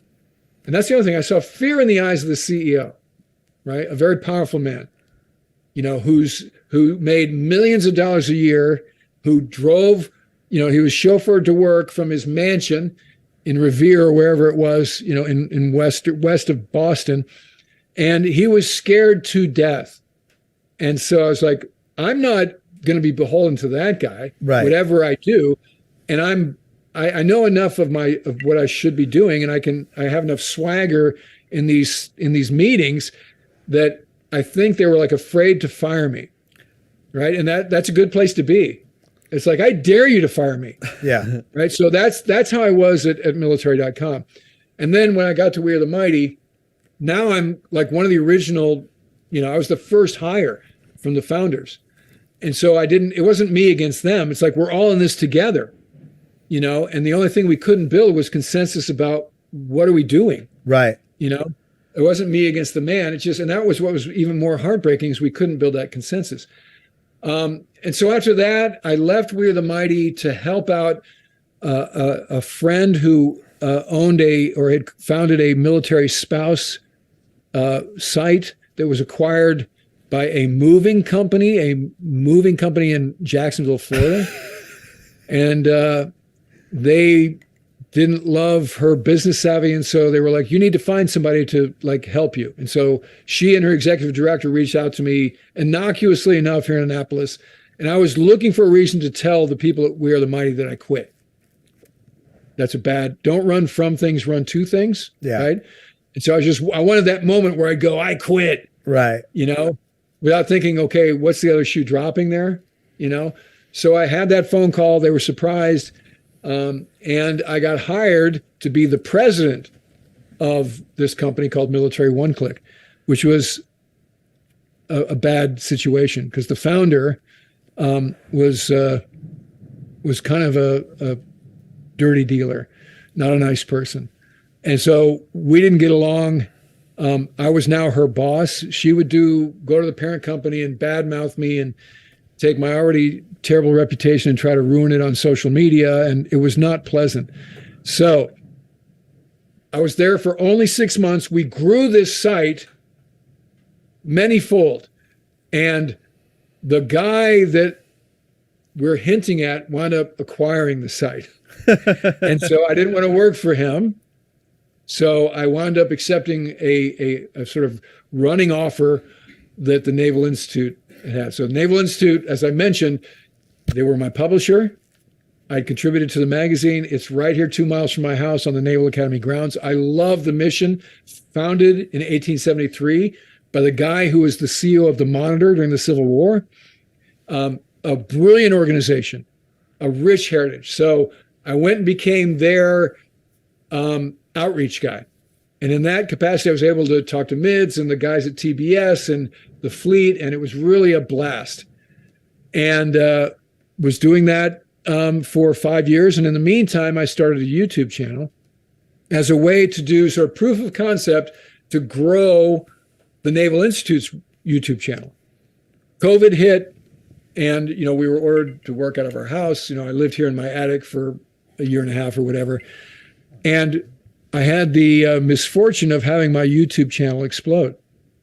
So I went to the CEO, who's a retired 3-star ship driver, a guy named Pete Daly, great guy, and said, Pete, I don't want to be an asshole, but I can't afford to work here anymore, because I need to be creating content like every day, And so we came up with a 5-month sort of descent plan.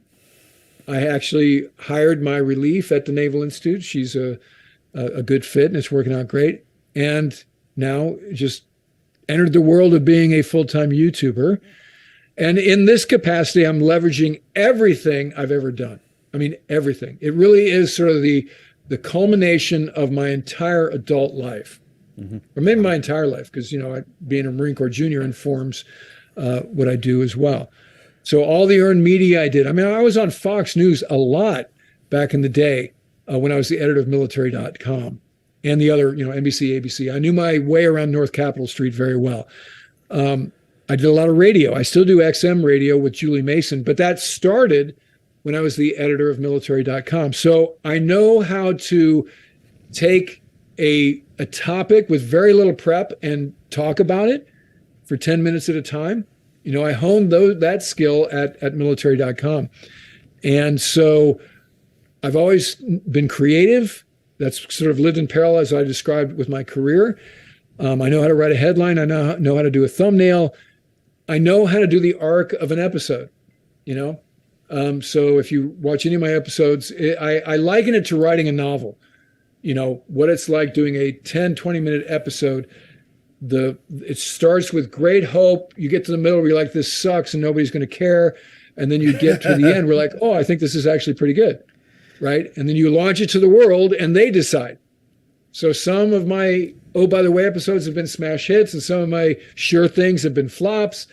And so I'm an industry veteran, so I don't get too wrapped up about either of those outcomes, right? I'm loving this, and it's a good life. We just want to say, because earlier you said you were a fan of our podcast, and we are a fan of yours. Like the content, you have such, obviously you have the air topics covered, and not just the cool, interesting stuff for people who are into aviation history, but also sort of modern day, like what's going on in Ukraine, what in terms of sort of, especially the air perspective, and you have on great guests. I mean, your dissection of Top Gun Maverick and and things like that. Like it's you have such a fun channel, and it's so interesting.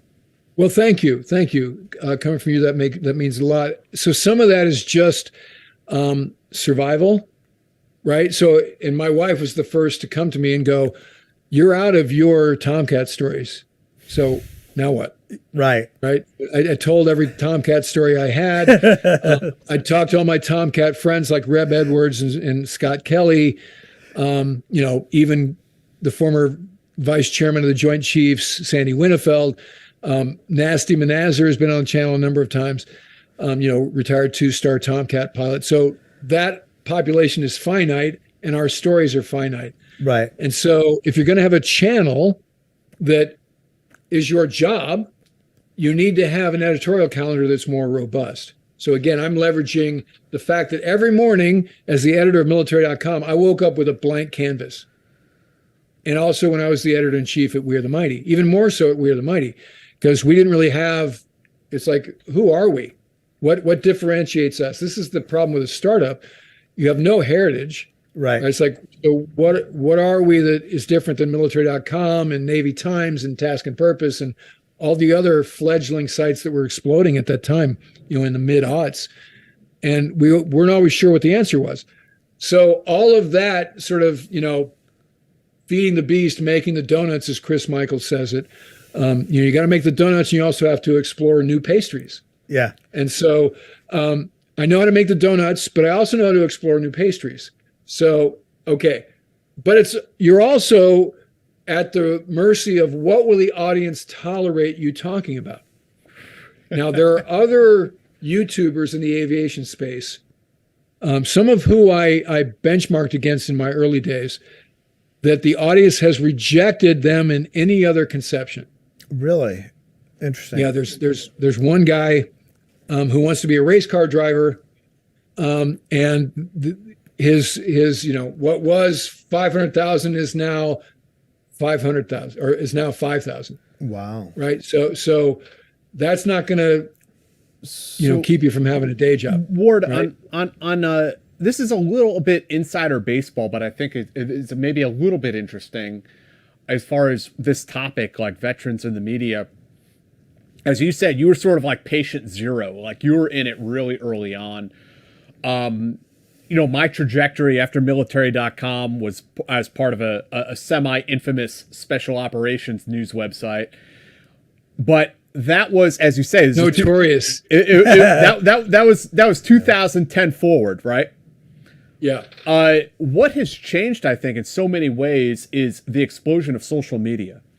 And when I look at what we used to do back in the day, so much of that today, if you were to try to recreate it, would be passé, because there are now so many voices, which in a sense, it's a really good thing. There are so many veterans out there telling their stories, and they're expressing different things, and they're talking about what they did in the service.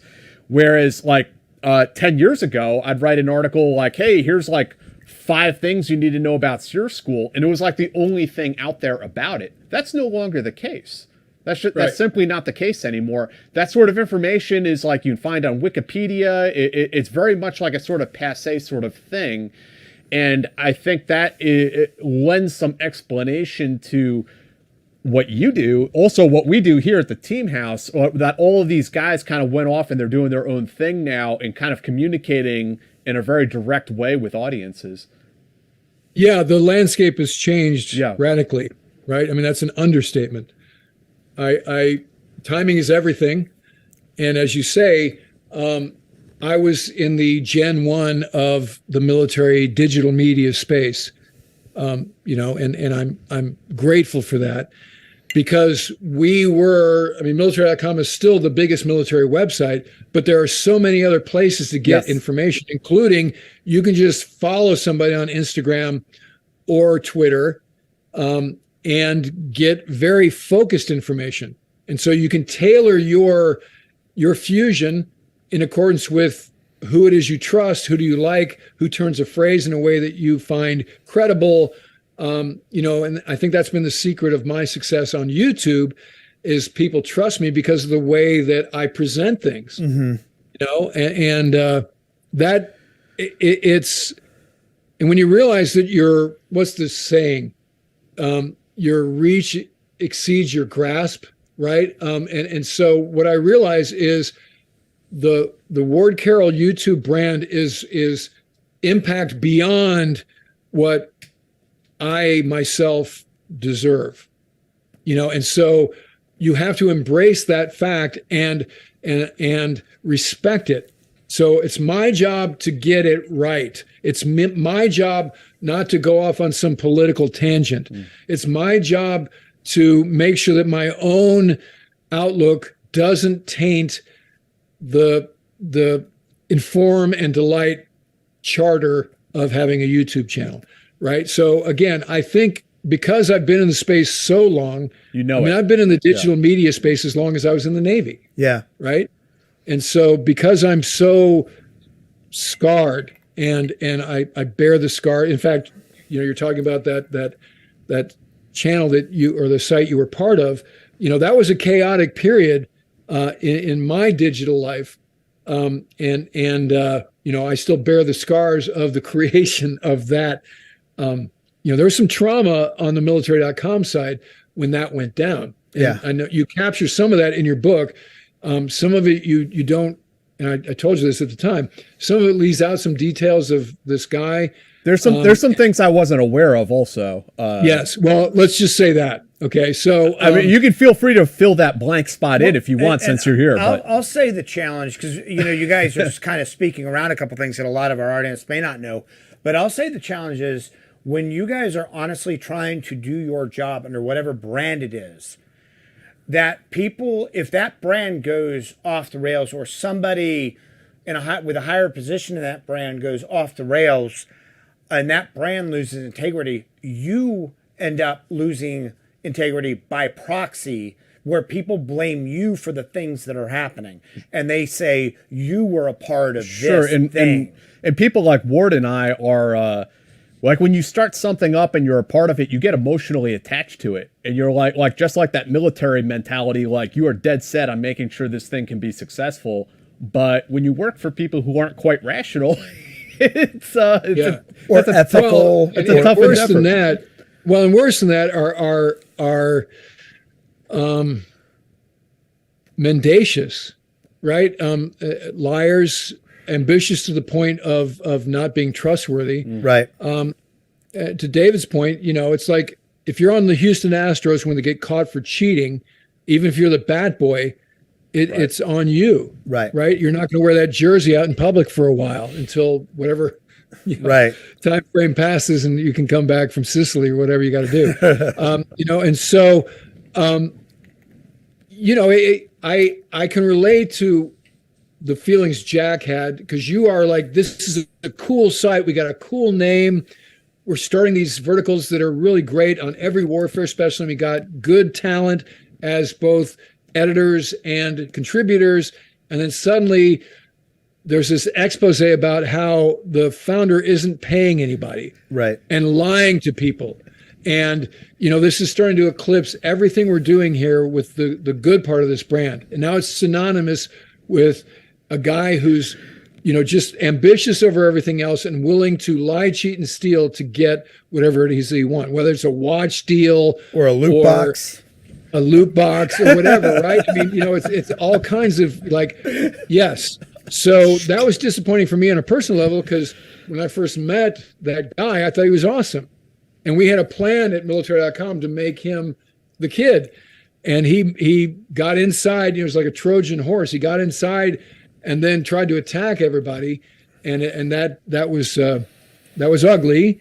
And it reflected poorly on me, because I'm the guy that introduced this virus to this otherwise healthy body. Right. Right. And so that was again, I can relate to what Jack's talking about. So this is all about, kind of walking the path less taken, right? So guys like Jack and me, and David, I don't know your backstory, but I imagine you're the same kind of way, is that we hate the idea of a day job. And for me, it was like, when you get out, you can go work for Raytheon or Northrop Grumman or Lockheed Martin, and you can be at the booth at the trade show and hand out the squeeze balls and wear your tie and BS with your other buddies. And, but that's like not dignified. That's like you have totally sold out just to pay your mortgage. I hate the idea of that path. Just put a gun to your head and pull the trigger, and so I never wanted that. And I was provided the opportunity to not do that by Chris Michael, where he's like, come be the editor of this website. And I remember my classmates, I'd be at homecoming at the Naval Academy.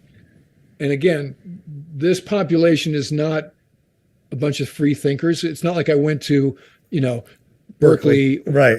Or Brandeis, UC right? Berkeley, yeah. So they're like, does that job pay you?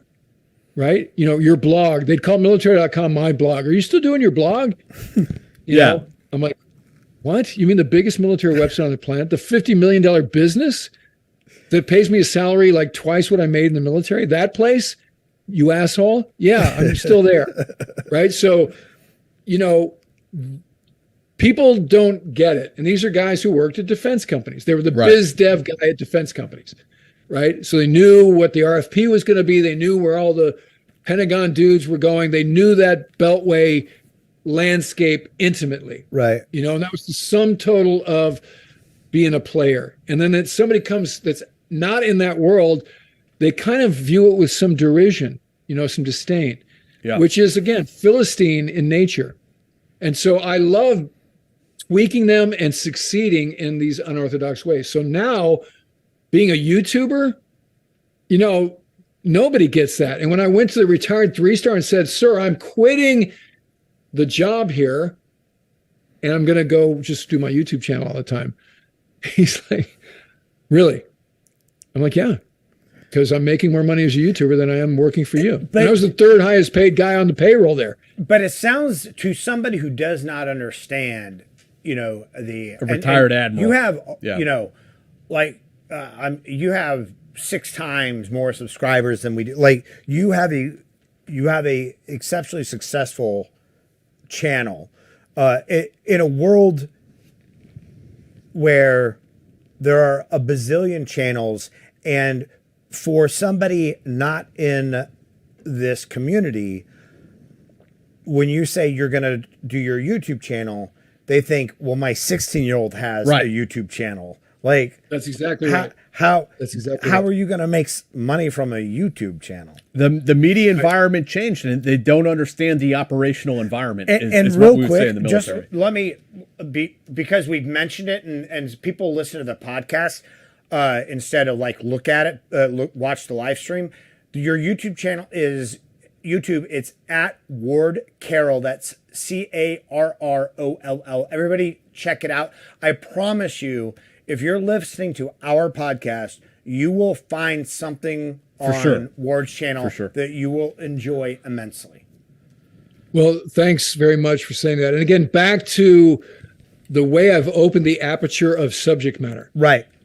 So out of Tomcat stories, told the story when the canopy blew off the A4 I was flying in, told the story of when I was airborne, when another Tomcat had the radome, open in flight and hit the front canopy, and all those things. Talked about my career, talked about what a RIO does, talked about, dissected Top Gun Maverick trailers for a year and a half, and basically figured out the movie before it came out. And so now it's like, okay, but if you're going to have exponential growth, and the other thing I should mention is I had a mentor in YouTube, a kind of an unorthodox mentor, a guy named Rick Beato, Beato. Rick is a music YouTuber. So I was subscribed to his channel because he would talk about, here's how you improvise, here's music theory, here's how they recorded this album. Super cool guy. Well, it turns out he's a closet politico. And while I was writing for Bulwark and Dispatch, he wanted to talk politics with me as I was subscribed to him. So he wound up coming to Annapolis in 2018, and we sat down at a bar downtown called McGarvey's, which is an aviation bar, and realized we're brothers from different mothers. And he said to me, why are you doing so much Twitter? Why don't you have a YouTube channel? I said, well, I do Twitter because it supplements my writing. And at this point, I had a huge, like, who I was following and who was following me was heady stuff. It was all the kind of hashtag never Trumpers, again, Bulwark and Dispatch. So, Charlie Sykes and Bill Crystal and all that, those guys, Steve Hayes at the Dispatch, all the hosts at MSNBC, right? They were all like, we were in comms, and I would say something and tag them, and they go, yes, right. And so that was kind of my identity. I was a Republican. Now I'm a former Republican. I'm not a Democrat. I'll just say that up front, right? So I believe in strong national defense, free markets, so forth and so on. I don't believe in too much entitlements. I want to believe. I'm just looking for the party apparatus to basically unscrew itself. Yeah. And I don't see any chance of that happening. So before your commenters start freaking out, just chill. Yeah. All I'm saying is this is how I met Rick Beato. Okay, so Rick says, start a YouTube channel. I'm like, what do I do? He goes, well, it's pretty easy. Just take your phone, push video record, and talk into it. And so that's what I did. And I sent him the pilot. I'm going, how about this? He's like, that's awesome. Now post that to YouTube. So I did it, and I was doing that 3 times a week about whatever was going on with current events. I was doing, here's what gerrymandering is. Here's what the compromise of 1876 was. And this is how it's being mangled by Ted Cruz. Here's the conundrum that Pence faces. I presaged the insurrection. I did. And I didn't mean to. But turns out I was right. And again, I may have said on this podcast that we were heading towards a constitutional crisis. Yeah, well, that's putting it mildly, right? But you could see it coming, right? And so because of the rhetoric of the Hawleys and the Cruzes and the Gozars of the world, I was like, these people are really playing with fire in a way that they're not going to be able to put it out. They're not going to be able to put this thing out. So I did all this on the channel. And then in the middle of that, I'd go, here's how I play guitar. Here's how I got my novel published. And I did one episode where I talked about the West Point cheating scandal because I'd been accused of an honor offense at the Naval Academy. And I explained the nature of those things. And that's the first episode that went over 1,000 views. I think all the parents of those accused watched it and shared it. There was some solace there for them.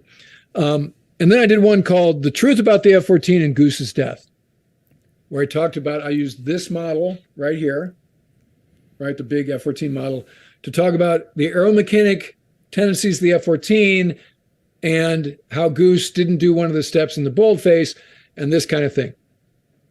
In the middle of all these other random Renaissance episodes, right? So my channel really didn't have a theme per se. Right. It was kind of like Ward, this eclectic guy. Right. Cares about all kinds of things. Right. Right. And again, Rick's like, just keep going. The algorithm will find you. You're doing good. This is right. I'm like, 40 people are watching. I have like literally 8 subscribers at this time. He's like, no, you're good. Keep going. So, okay, I did. And then I posted that Goose episode Christmas time 2020. And I literally called Rick in early April of 21. I said, I'm going to stop. Nobody cares about my jive ass. I don't have the bandwidth to keep doing this for no feedback and no return. And he's like, no, stick with it. The algorithm, it will find you. Just keep going. And literally 2 weeks later, that Goose episode, through no effort of mine, had 95,000 views in a single day. Wow.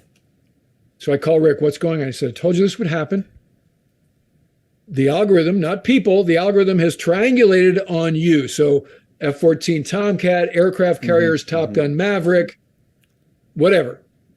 So I go, what do I do? He goes, kill everything that isn't aviation. Like unlist it. Yeah. And I had like 40 episodes at that point. So, okay. And now do more aviation content.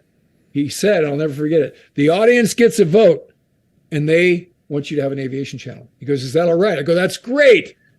I don't like being in politics. It's like ridiculously corrosive and thankless. And so that's, if you look at the bottom of my homepage, the Chuck Yeager episode and the other episodes, I just started rapidly iterating.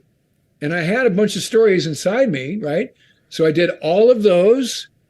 And it turns out the gaming community were my first core fans, the digital combat simulator community. Yeah. Which is an amazing system. I have a simulator right over here, as a matter of fact, that I am now an active member of that community. I have a Twitch channel. Oh, that's People watch awesome. me fly the Tomcat. Right. So I'm a super gamer now. The company gave me all that stuff for free. I mean, I'm 64 years old and I'm a gamer. Right? It's great. I'm living my best life. Yeah. Yeah, it is fantastic. So anyway, that was it. And then my subscriber curve just went off the charts, right? I got 100,000. Yep, we see it. All right, so we need to delist every video that's not a Navy SEAL stat. Yeah. Get them off here. No.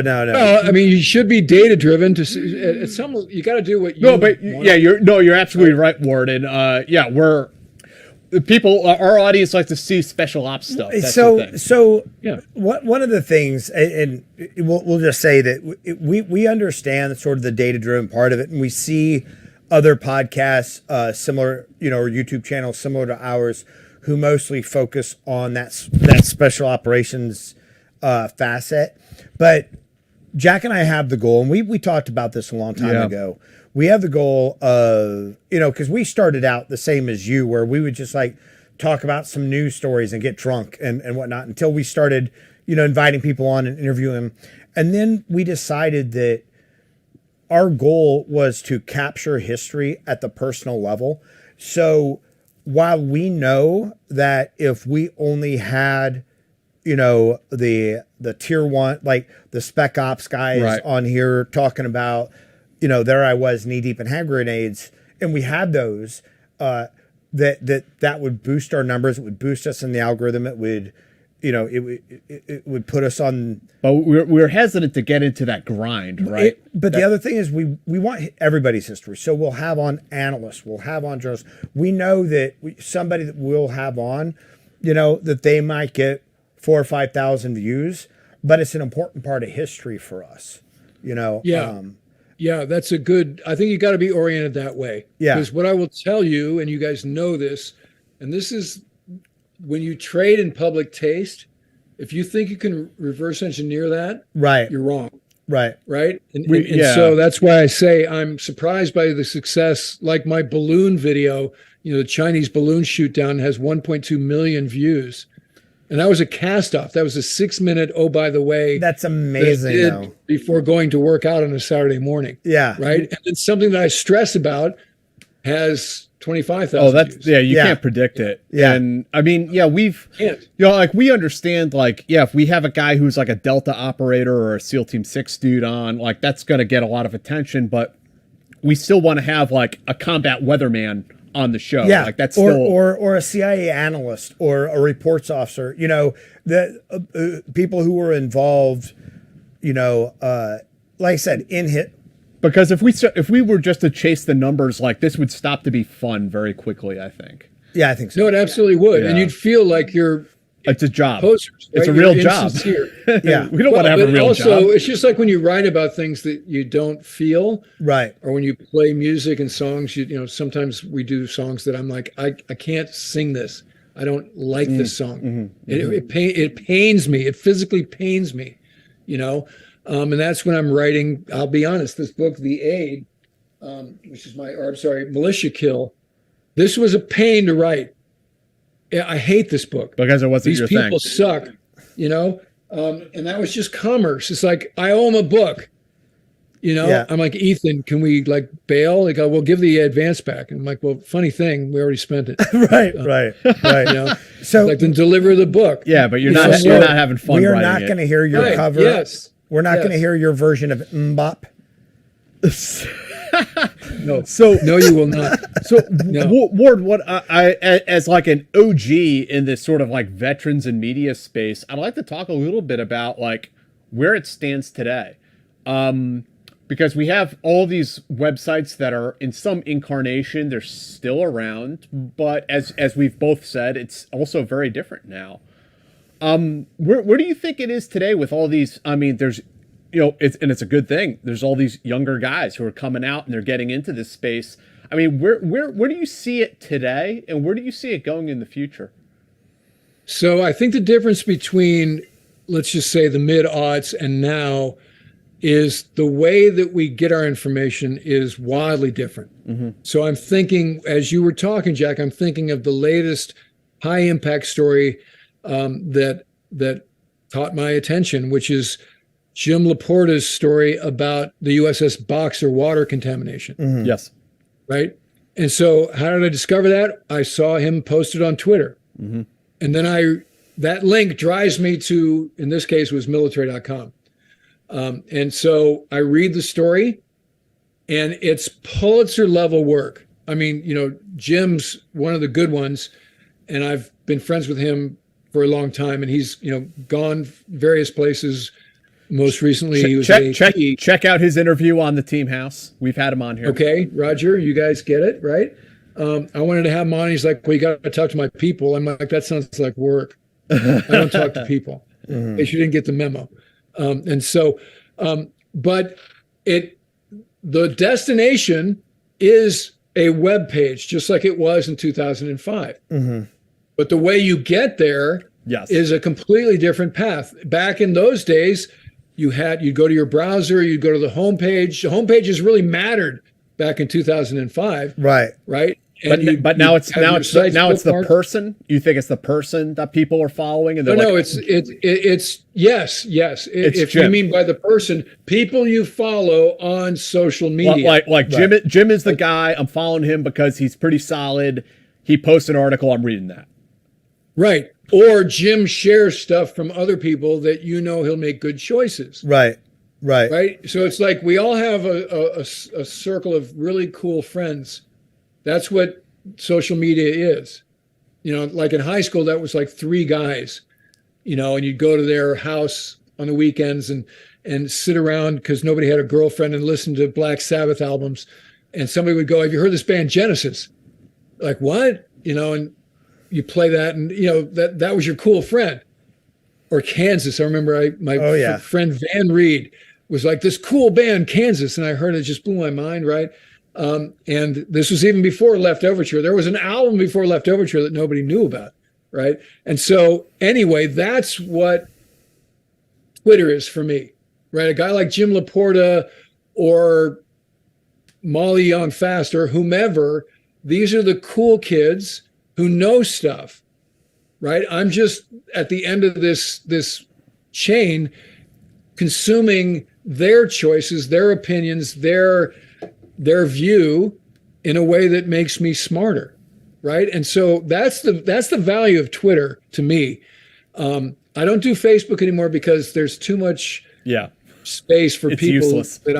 It's useless, right? And all that has done is make me lose friends, both former squadron mates and classmates that are basically fascists, it turns out, right? And so it's disappointing. It's heartbreaking. Yeah. I can't talk to them at homecoming now. I'll see them across the tent, the beer tent, be like, oh, shit. And you just, what a bummer. And you were really super close. All these coming of age moments you had together. And now because of Facebook, that's all ruined, right? That's not what Twitter is for me. And I think it's because I've tailored my follower feed better, and also your character limited. And now the post blue check thing, that's all gone to hell too. So yeah, I mean, Twitter's going to go down the Facebook route eventually, right? Pre-Elon Facebook, I'm talking about. We're going to move on to something else. Yeah, right. And I'm not sure what that is, but again, I think there is still great journalism happening by veteran journalists, like Jim and Marty, at Black Rifle and the other places where he's reporting. At Task and Purpose and so forth, right? I think the other thing we're seeing is consumers are brand agnostic. They don't care what the byline is. They don't give a shit. They don't care. No. Right? And so I look at if you Google something, when I'm doing research, I'm doing an episode about the Queen Elizabeth aircraft carrier and how they're trying to put catapults and arresting gear on that ship and why. And so if you Google that, you get these kind of backwater sites that have amazing information by subject matter experts. So if I was to cop a toot about, well, this isn't Jane's fighting ships or the Naval Institute, then I wouldn't be exposed to this stuff. But I do not care. Right. And I care insofar as it reads factually and so forth and so on. But I don't immediately brush it off like maybe I would have, or influencers and ideators would have back in the day. So that's completely changed. I don't think it nets out to be worse information as a function of that.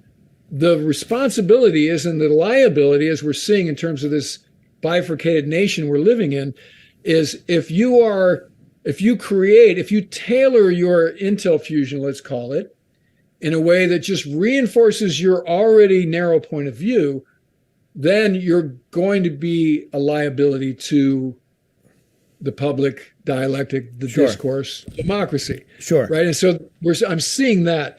But insofar as, is information still getting out like it did back in the day when we would have a post that did 500,000 page views in a day?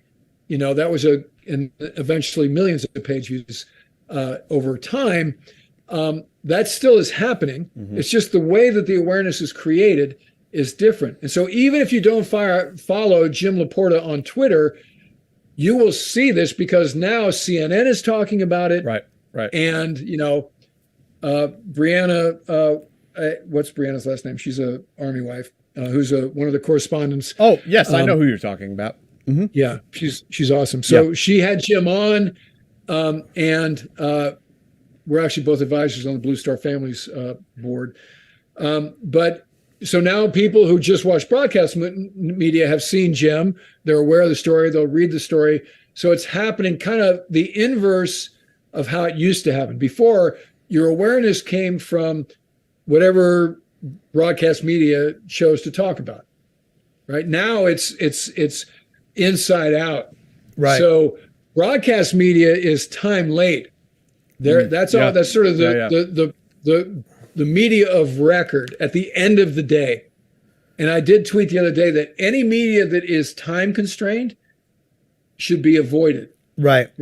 And I just was on XM radio the other day in the studio with Julie, and we're in the middle of something. She wanted to talk about my political trajectory and growing up in the Netherlands and how that made me a little more sort of laissez-faire and progressive, and voting for Reagan the first time and all this sort of stuff.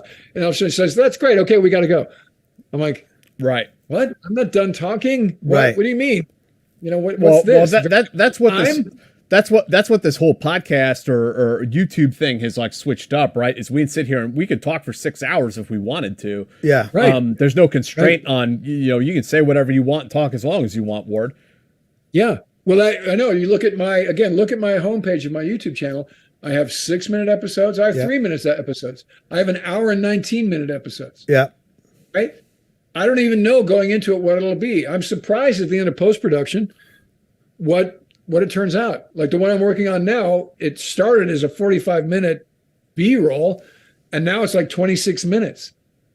And I'm like, oh, that's not long enough. I got to add something. I'm like, that's it. Yeah. The end. Well, that's good that you're disciplined enough to do that, because I'm like the guy like 10,000 words. Here we go.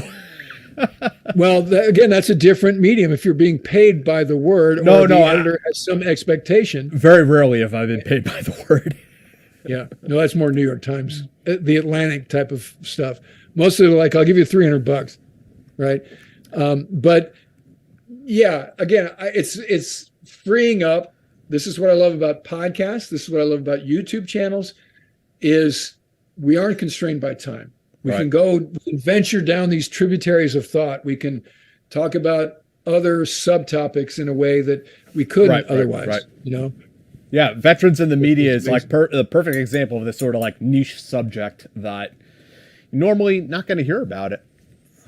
No, and again, you and I were in the early days, the pioneer days, which were caused by the 9/11 conflicts and folks transitioning out post-service, right, as the wars were still going on.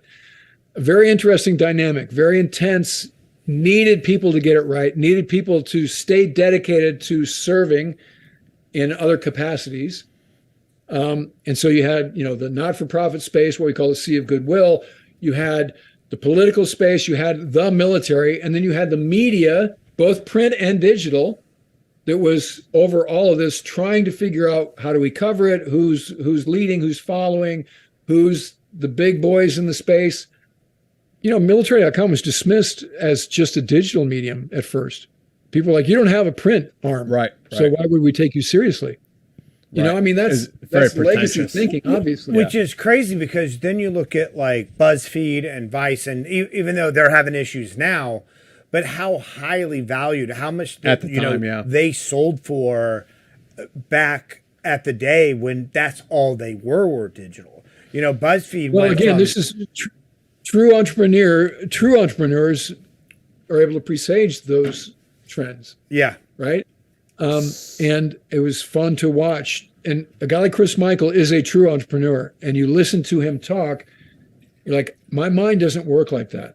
It's just, he just blows me away with the way he approaches problems on everything. What do you see as the next step, Ward? As there is a younger generation of veterans now who are, as they say, digital natives. They grew up with smartphones. They grew up with broadband. What do you think the next step is? If you were to put that entrepreneurial hat on, or just from an information standpoint, or where veterans exist in that media environment, what do you see as perhaps the next step?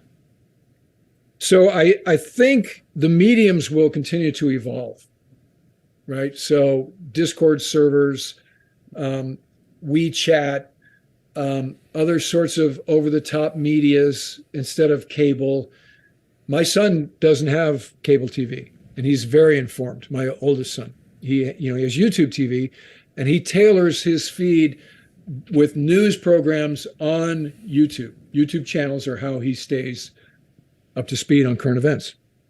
And I look at that, I'm like, that's smart. It takes more work, but I many times wake up in the morning and will bounce between BBC, America, Fox, MSNBC, the CNN, Guardian, and just be the Atlantic, be dissatisfied with every bit of that broadcast TV, right? And if you know something about a subject and you watch how they cover it, you're like, is this how they're doing every subject? Because this is really terrible, and so all of the criticism is valid.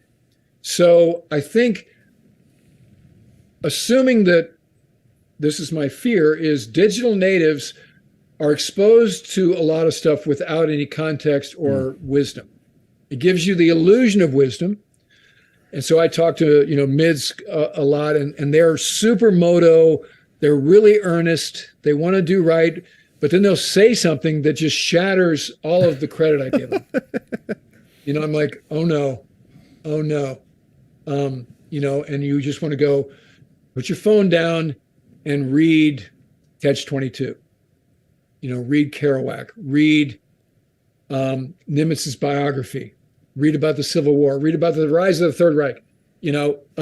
You are exposed to a lot with no context, and you think you're smart, and you're actually woefully ignorant. And so that's my fear.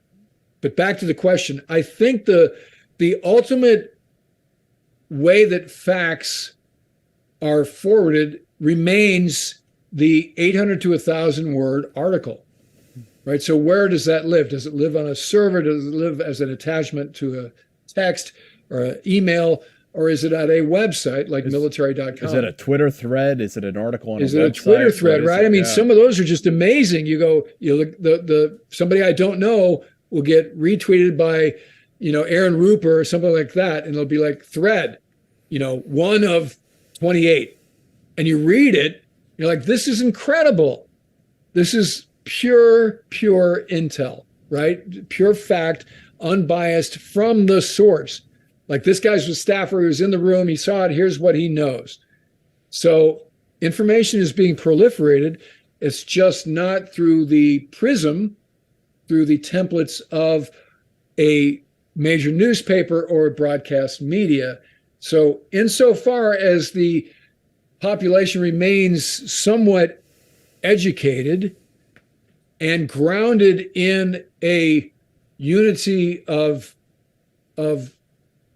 ambition, compassion, the American experience, which is another thing that's kind of getting shredded in various ways.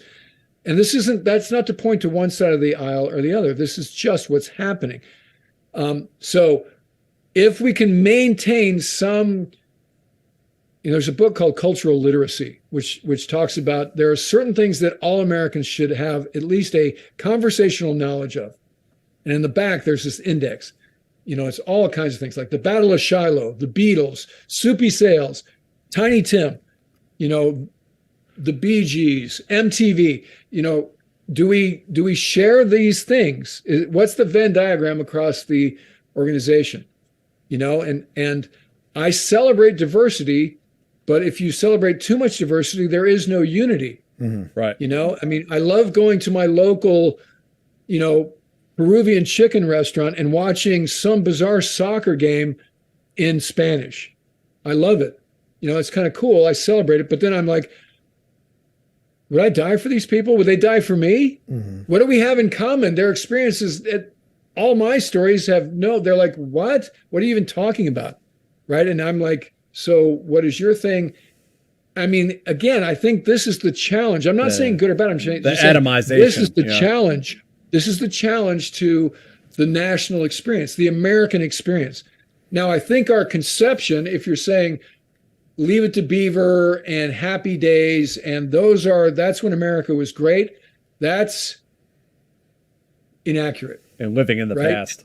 And again, right. But even living in the past wasn't the past. Yeah. That was the predicate. There was subjugation of whole classes of Americans, and that was all a big lie. You were born on third base and thought you hit a triple, so the American experience should be open to all, and we need to fix education, and we need to make sure that experience is available to all. And I think just with broad brushes, we just cut people out and we decry the urban experience because the homeless program and crime, homeless problem and crime and everything is out of control. And it's all about woke and Gavin Newsom and so forth and so on.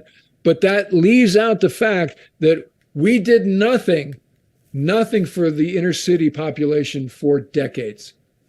We left them to their own and we let them figure it out. And then you pull the lid off and they figured it out wrong. And now you're going to criticize it.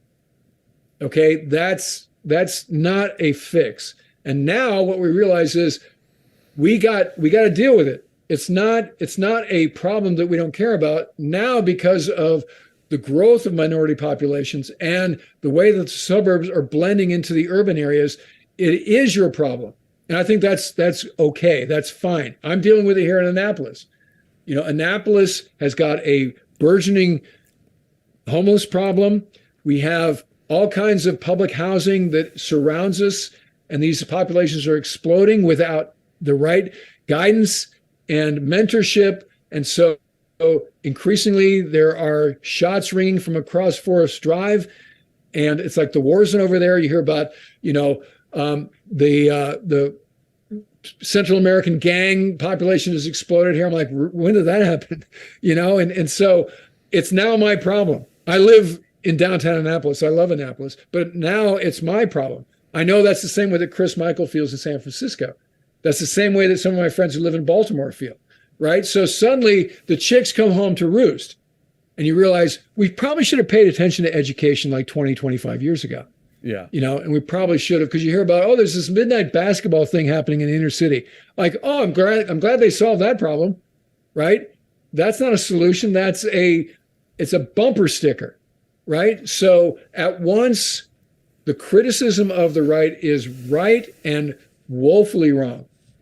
Further, the criticism from the left is right and woefully idealistic and unaware of how people keep the lights on and give you paved roads and that cell phone that you're holding on to, right? So again, I don't decry social media. I don't think that's the end of Western civilization, but we have to attend to what underpins content, what underpins information in terms of, timeless truths, the great thinkers. And when cultural literacy, if I ask a 19, 20-year-old at the Naval Academy a basic question about what I believe to be core American experience and they whiff on it, it concerns me. Yeah. One of the challenges I think we're finding, though, with social media is that, for me at least, I can't just like read a story from somebody, left or right. I can't just read a story and accept it. Then I have to spend 2 hours researching like what the facts are behind it. That if the Republicans or the Democrats like shot down or voted against something for veterans or firefighters or this or that, that it's probably not as simple as the other side wants to paint it. That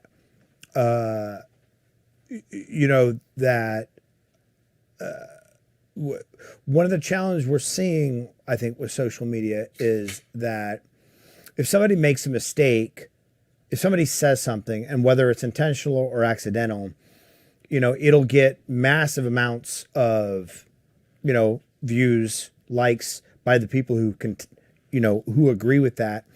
And then you can read down through the comments and find somebody who actually says, well, this actually isn't true, but that post isn't going away. The person isn't going to act with integrity and correct themselves or remove it. And we see this on both sides. Like that almost everybody, I feel, who has like very large followings are operatives, even if they aren't intentionally being an operative, that they have a way of viewing the world. They pay attention to things. If you hate Trump, you're going to pay attention to things about Trump that Republicans aren't going to pay attention to. If you hate Biden, you're going to pay attention to things about Biden the Democrats aren't paying attention to. And we've come to a point, I feel, where people are less willing to, and I don't know less willing because I wasn't alive in the 50s, so I don't know, but we've come to a point where people are less likely to challenge their own views.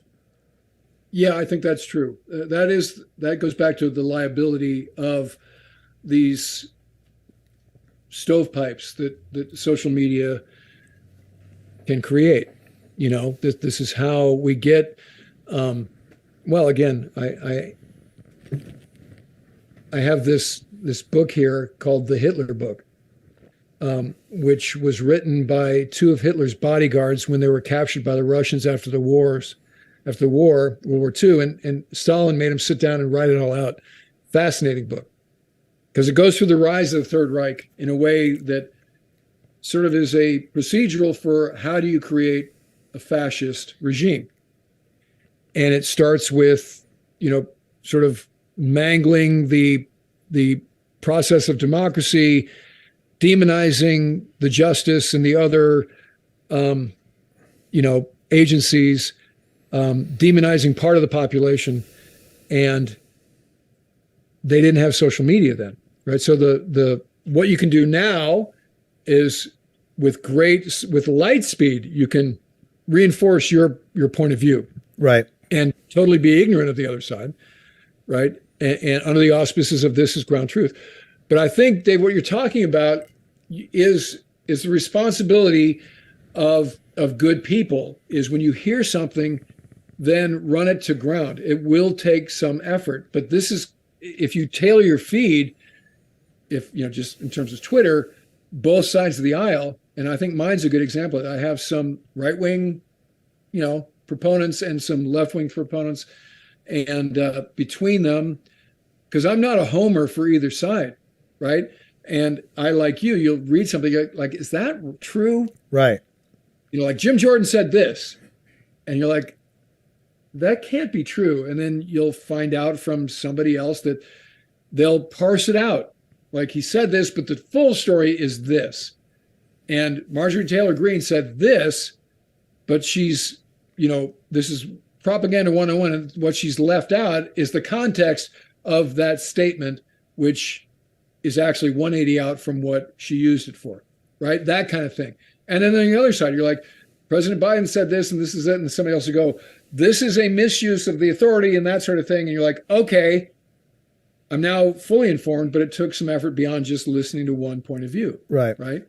And I think to your point, back in the day, it's like we trusted Walter Cronkite. Yeah.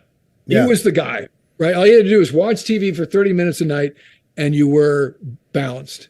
And you knew that Walter wasn't going to sell you out, right? Because Walter was not a homer for either side. Walter was the guy that said, you know, this Vietnam War, maybe it's a bad idea. Right. He told the nation that, right? Right. And so everyone's like, oh, what? Walter? Okay, so we don't trust anchor men anymore like that. You know, I mean, Lester Holt or whoever, who cares? You know, and so now it's proliferated to the point that if you're going to be informed, you're going to have more intel fusion. You're going to have more irons and more fires. Right? Well, it's doable. It's harder. All of this is it's the anxiety that comes with living in a free society, that it's inevitable. If you lived in an authoritarian government, you wouldn't have that anxiety because the decisions have been made for you. Well, and that's where people like Jesse Kelly tweeting, let's be honest, I think it's time for a dictator. Yeah. You know, that kind of talk is profane because Jesse'd be hung from a lamppost at the end of all of that. You know, do research a little history, Jesse, and tell me how those things went. You know, the French Revolution. That's just obnoxious. That's just, those guys are misusing their pulpit, you know, in a way that's really profane and negligent, and that understates it. So again, I think we have too many people with too many megaphones, too much star power. You build a constituency, this many, you know, these pockets of an audience, and you think, you know, I'm a big star on Newsmax, right? Or OAN, or my own little channel on this backwater Discord server, you know? And you can labor in that cesspool and believe that you're somebody until it proves to be either unproductive or like life-threatening or damaging to the American fabric. Or you just pull the classic move of a rebrand, which, you know, Benito Mussolini did perfectly. He started out as a socialist and then switched over to fascism when he found he could get more traction there. And it's really, I mean, in a sense, it's like there's a kind of macabre humor behind seeing these people try to do things like that. Well, it's macabre until it starts to matter. I mean, you could find humor in Trump. You know, that town hall was kind of a clown show, and you can go, that's just a megalomaniac narcissist with a bunch of homers in the crowd, you know, and bad on CNN for giving him the forum. But then you're like, except he could be president again, right? And so you start to go, this is an existential threat, you know. And again, I was a Republican. I'm not saying that I think everybody on the other side of the aisle is correct and the squad is the way. I'm not saying that, you know. I'm just saying that that's an example of where we get misinformed and constituencies form that would articulate, maybe we should just put a TV timeout on the Constitution and allow a dictator until we get it all squared away. That's how fascist regimes come to. I mean, the Weimar Republic led to, you know, poor economic circumstance, led to demonizing of the Jewish population, led to a weak leadership by the chancellor, led to a conniving, too smart by half guy named Adolf Hitler, who's able to work the system and got the support of the population. He didn't do it it wasn't just him and Goebbels and Himmler. It was the entire population that allowed this to happen. You know, and this is a smart population. You know, Immanuel Kant was German. Beethoven was German, right? So this didn't happen in some sort of a third world country. Right.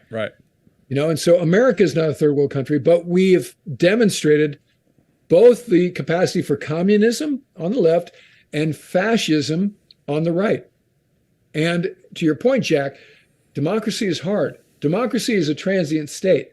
You know, so we're always faring towards socialism, communism, or authoritarian fascism at any given moment. We assume because we believe our hype about, the greats and the framers and all of this cartoon narrative that we were sold in elementary school. And we didn't bother to dig in past that at all. Right. And you can look back into the commentary going back to the Cold War that we've always been veering either towards communism or fascism, depending on who you're listening to. Like, we've always been in that state. Well, if you listen to the Ultra podcast, I know Rachel Maddow is a controversial figure, right? So I'm not saying Rachel Maddow is all that. I'm just saying that this podcast series is amazing in that there's solace in knowing that we've been here before. So the American political dynamic in the mid-30s, all the way until the Pearl Harbor invasion, the Pearl Harbor attack, was a lot like what we're seeing in terms of the America First MAGA movement now, except worse. So I entreat viewers to check that out. Also, the other thing about military and politics, if you look at the year 1947, when Truman was president, and we had the revolt of the admirals, and this is what I love about having the channel, is it forces me to do like deep dives on subjects that I've kind of known in passing. And this was one of those, where you start to look at that year and how did the revolt happen and what was in play. Well, the Department of Defense was created, the CIA was created in 1947. And because we quickly pivoted from the two-axis, war in the Pacific, war in Europe, to the Cold War, the service chiefs woke up one day, they're like, oh, you know what? We may not be players in this war, particularly the Navy, who had won the war in the Pacific with carriers. And suddenly the Air Force, who now exists out of nowhere from the Army Air Corps, are like getting the ears of lawmakers saying, you know what? We have these things called B-36s. That's the future. Carry nukes, fly. You don't need aircraft carriers. And so give us the lion's share of this budget we now share that we didn't share during during World War II. The Army was funded under the War Department. The Navy was funded under the, wait for it, Navy Department. They didn't have budget fights in World War II. And suddenly it's 1947, there's only one bucket of money. And so it got really ugly. In fact, Arleigh Burke, later Chief of Naval Operations, for whom a class of ships is named, was in charge as a captain of a literally office of dirty tricks that was writing stuff about the B-36 that was factually incorrect. Test results. So you look at that, you're like, we got nothing, I mean, you think SecNav or SecDef or the chairman, Milley is a political actor these days. He's chill compared to the folks back in 1947. I mean, the Secretary of Defense was so despondent on the cancellation of a ship class and the fact he got fired by Truman that he jumped out of a window of the Bethesda Medical Center. That was Forrestal, right? We don't have secretaries of any service jumping out of windows these days, right? So I think we're going to be okay, I think is the bottom line. But we have to understand our history. Again, I've had the occasion to tour battlefields since the summer of 2020. And I felt a bit like I don't understand that history well enough. I don't feel like pushing over the statue of Robert E. Lee, and I don't feel like carrying a Confederate flag. So I endeavor to understand this part of our history better. And when you do that, you start to realize this is a complicated part of American history that is necessary to understand, should not be erased, should not be celebrated in Dixiecrat kinds of ways, which it was. And it was put up to shut up and get along in the 50s and 60s. That's why I have carriers named Vinson and Stennis. That's good old-fashioned politics by Reagan and others. Nixon, Reagan, Johnson. That was just called getting it done without putting your finger in the chest and going, what are you doing locally to ensure equal rights? Right? That question was never asked. So basically for 100 years after the Civil War, we labored with Jim Crow and other things, right? So we got to solve that. But the way we're doing it in this digital media, social media environment is binary. We just choose a side and we literally fight each other in the streets. Well, okay, that's the beginning of the end. You mentioned like Aaron Rupar and Rich Mata and Molly John Faster. Are there people on the right? Like, who on the right do you respect when you read their writing? So when you say the right to me, I'm talking about the center right.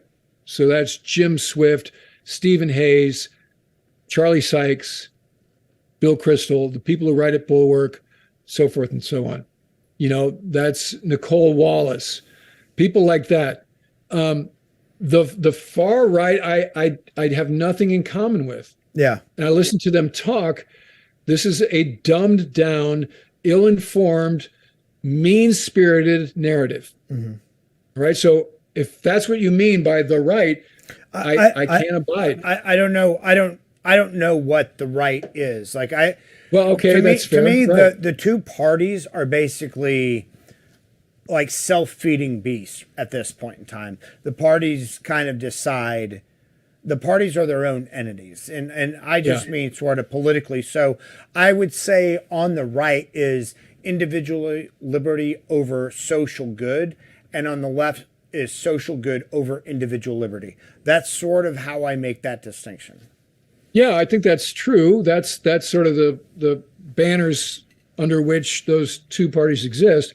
But then in execution, it gets perturbated in a way that's just about a media hit on Fox News, and I think money in politics has mangled that truth, because you can go, look, free markets are great, and then you have the Industrial Revolution where people are literally dying in the streets, and that's what caused the labor unions and workers' rights to rise up. And then there's an overcorrection in terms of now you can retire at 50 at full pay, and we're going to charge the taxpayers to fund you. Right.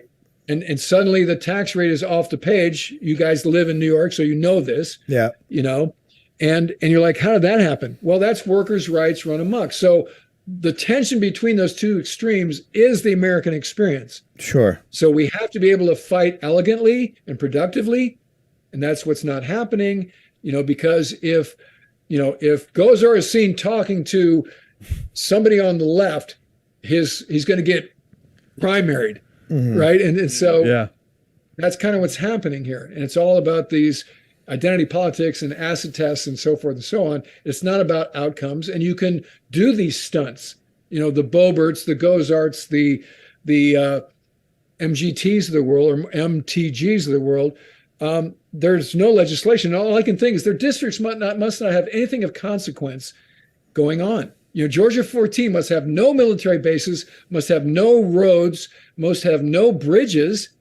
I mean, because all she's doing is this sort of, these stunts, this performance art, and so I'm like, look, I'm not, if you like her, that's on you. But all I'm saying is that's not what a lawmaker is supposed to do for you. Mm-hmm. So it must be nice to live somewhere in the wilderness where it just doesn't freaking matter, and so, that's my frustration, So again, when you say the right, David, I'm immediately I go to, I guess, former right, center right, but there's nothing viable there. There's no path to the presidency from that starting point, right? And so for me, the problem solver caucus is somewhere between, and all these people are out now, like Liz Cheney, Eric Kinzinger, and Mikey Sherrill, and Elaine Luria.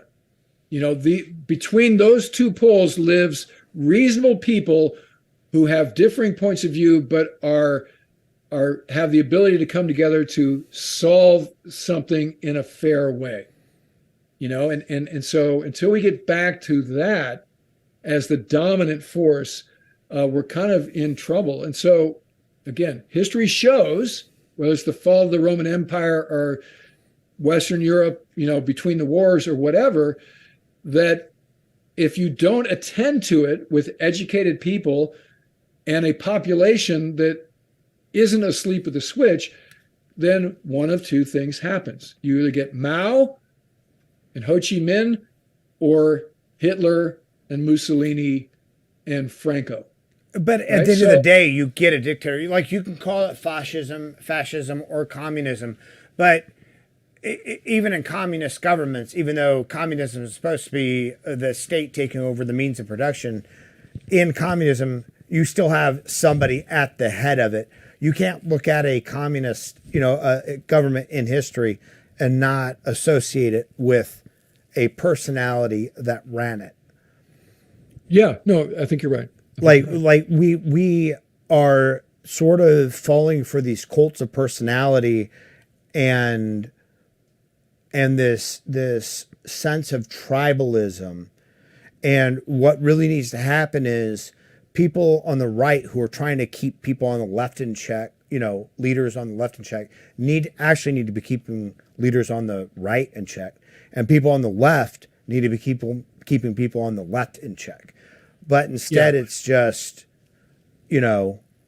sound bites and tweets and whatnot that enable us to demonize the other side and not use any introspection or self-reflection, because we all know everything, right? Like, I know that everything that I know is right, because if it wasn't right, I wouldn't believe it. Well, that's called getting old, right? Yeah, And so it gets worse and worse. But I think, but every human being is like that. Like, we all think, we wouldn't believe something we didn't think to be true. So therefore everything we know must be true, or everything we believe must be true. Otherwise I wouldn't believe it if it weren't true. But again, back to what we're talking about in terms of social media and that dynamic is we get codified and we forge that reality that maybe in the old days we would have come into over time quicker, younger, right? To your point, because of social media, right? So if I believe something and then I tee it up on a Discord server and 10 guys are like, yes, exactly. You just said exactly what I was thinking. Thank you. You're like, right. Yep. Yeah. Right. And I'm then, a thought and then leader. they drag in a link to something else. And now all of a sudden you're in some backwater manifesto, and you get radicalized before you even know it. Right. And it's because now this is my circle of friends. I mean, this is that Connecticut National Guardsman who sold us out. Right. Right. Because his Discord buds. Right. That's his identity. Right. Right. Because at work, he's nobody, no officers being nice to him or whatever. And he gets on this thing and like, I know things and I'm a big deal. If I don't show up, people miss me. That's the problem.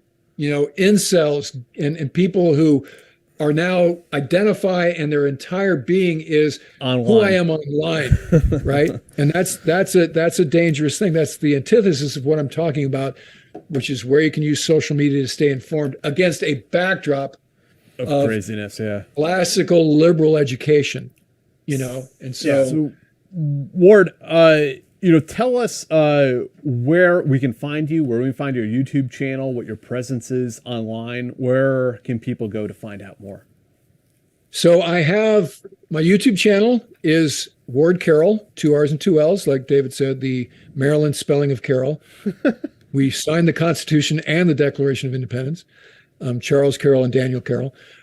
So 2 R's, 2 L's, that's my main hang, right? And I also have a Patreon page. If you want to support me, check me out on Patreon. Otherwise, I'm on Twitter, hashtag or handle @Ward Carroll. And I have a Instagram page called YouTuber Ward Carroll. And I am there as well. But I think mostly if you want to find out what I'm up to and what I'm doing, the best place is YouTube. And you could go check out Punk's War on Amazon. Punk's War is everywhere. Yep. Amazon. It's available in all formats now as a function of the popularity of the YouTube channel. The first 3 books were republished by the Naval Institute Press a couple years ago. Now available as an audiobook and a Kindle. I'm working on Punk 4. Really? Which we're calling Punk's Force. Yeah. I don't know when to tell you it'll be available. It's slow go. But we are working on Punk 4. Punk is the air boss, which is kind of fun. What? Yeah. And so it's going to be a good one. So we'll put the links will be down in the description for folks who want to check it out. And we have one, Jeff Skyver. Thank you very much. Here's buying you a beer on behalf of Mooch's Patreon plank owners. Thanks, Jeff. Thank you for hosting this. Thanks, Jeff, and thanks, Mooch. Mooch, how did you get your call sign? Did you borrow a lot of money when you were young, or what? I did. Yeah, that's exactly what happened. So I as I described a couple hours ago, I was an early draft pick to go right on deployment. So I was not prepared. So we're in port in Palma de Mallorca, an island off of Spain.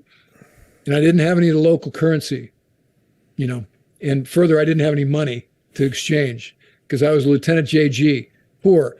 And so we're at the bar and, it's going around, hey, you're around. And I'm like, and I went to Fuji Lansdale and said, hey, Fuji, can I borrow some bongo bucks?